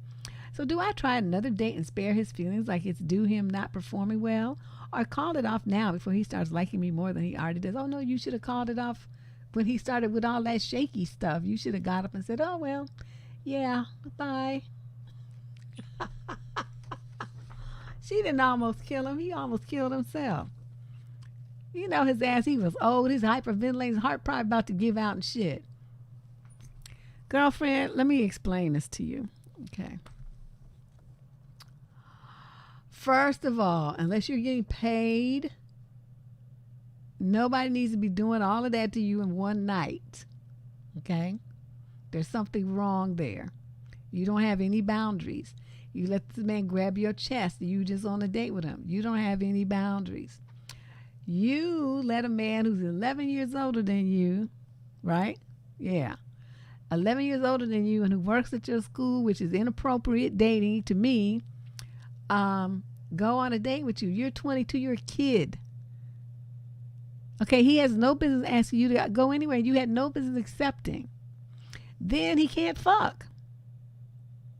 I'm trying to figure out what it is that why are you going through all these things? Just because he likes you, you don't have to like him back. All you have to do is tell him, I've thought about it, and I don't think it's a good idea to date somebody that I'm working with. That's always a classic excuse to get you out of a whole bunch of stuff. Say, I don't think that's a good idea. I changed my mind. I don't want to do this anymore. And then you don't. Okay? That's all you have to say. Then if he insists, say, I said no. You're not respecting my boundaries. And then if he begs for another chance, you say no. You're too old. I want someone who's, no more than 3 years older than me. Not 11. You're too old. You're already having ED issues. I'm just not interested. See, you got to put that final knife. You got to pull that knife out. It's my knife. Into his heart. So he'll leave you alone. Yep. She said that part. Exactly. Remind everybody, yes, hit that like and subscribe button and share the videos. And it doesn't have to be this one. It could be any video on this channel. We got almost 1,000 now. To see them, you got to go into the videos. You got to put a search where it says search the channel. Put in a search string like, I don't know, how to break up, or red flags in dating, or what is a dusty man, or I don't know,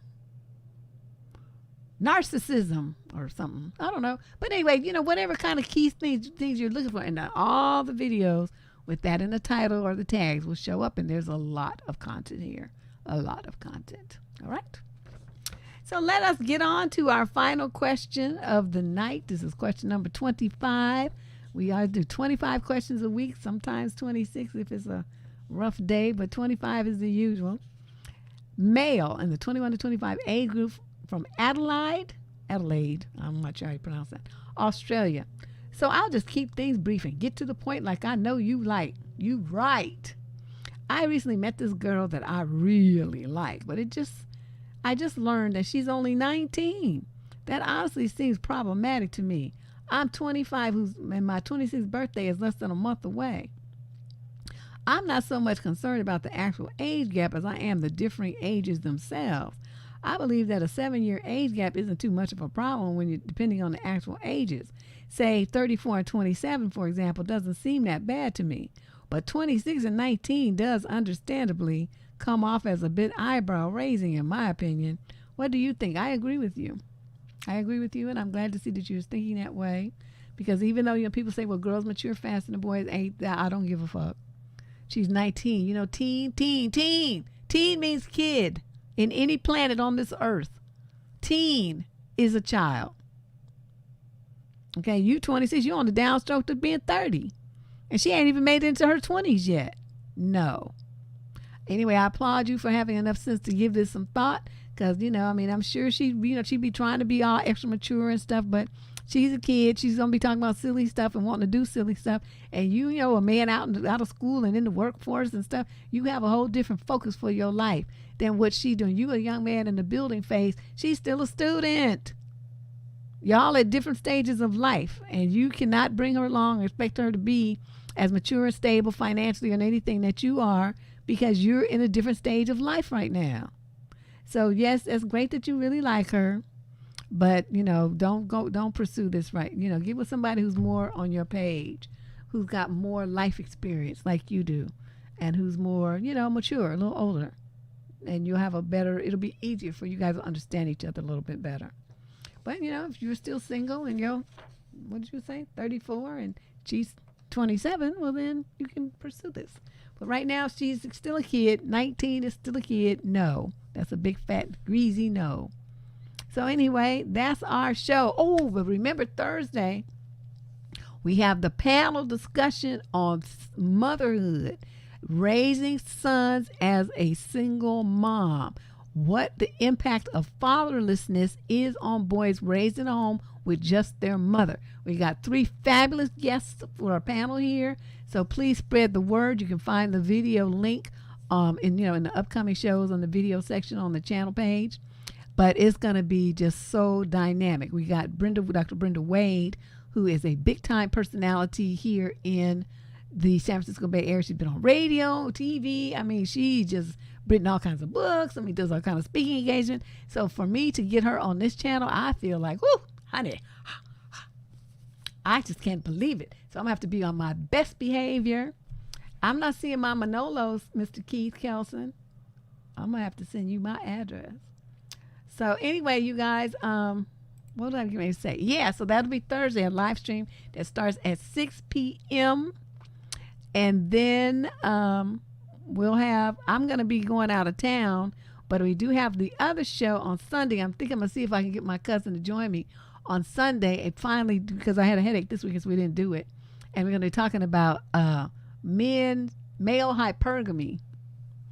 These men that be trying to get up all in your pockets. Y'all see what done happened to Mary J. and Sherry Shepherd and Anita Baker and all of them, right?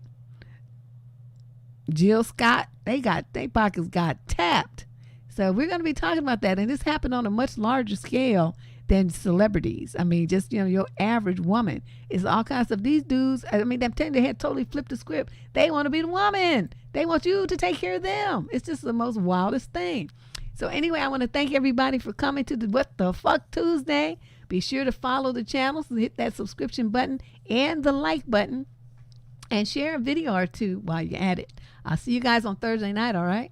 Talk to you later. Bye-bye.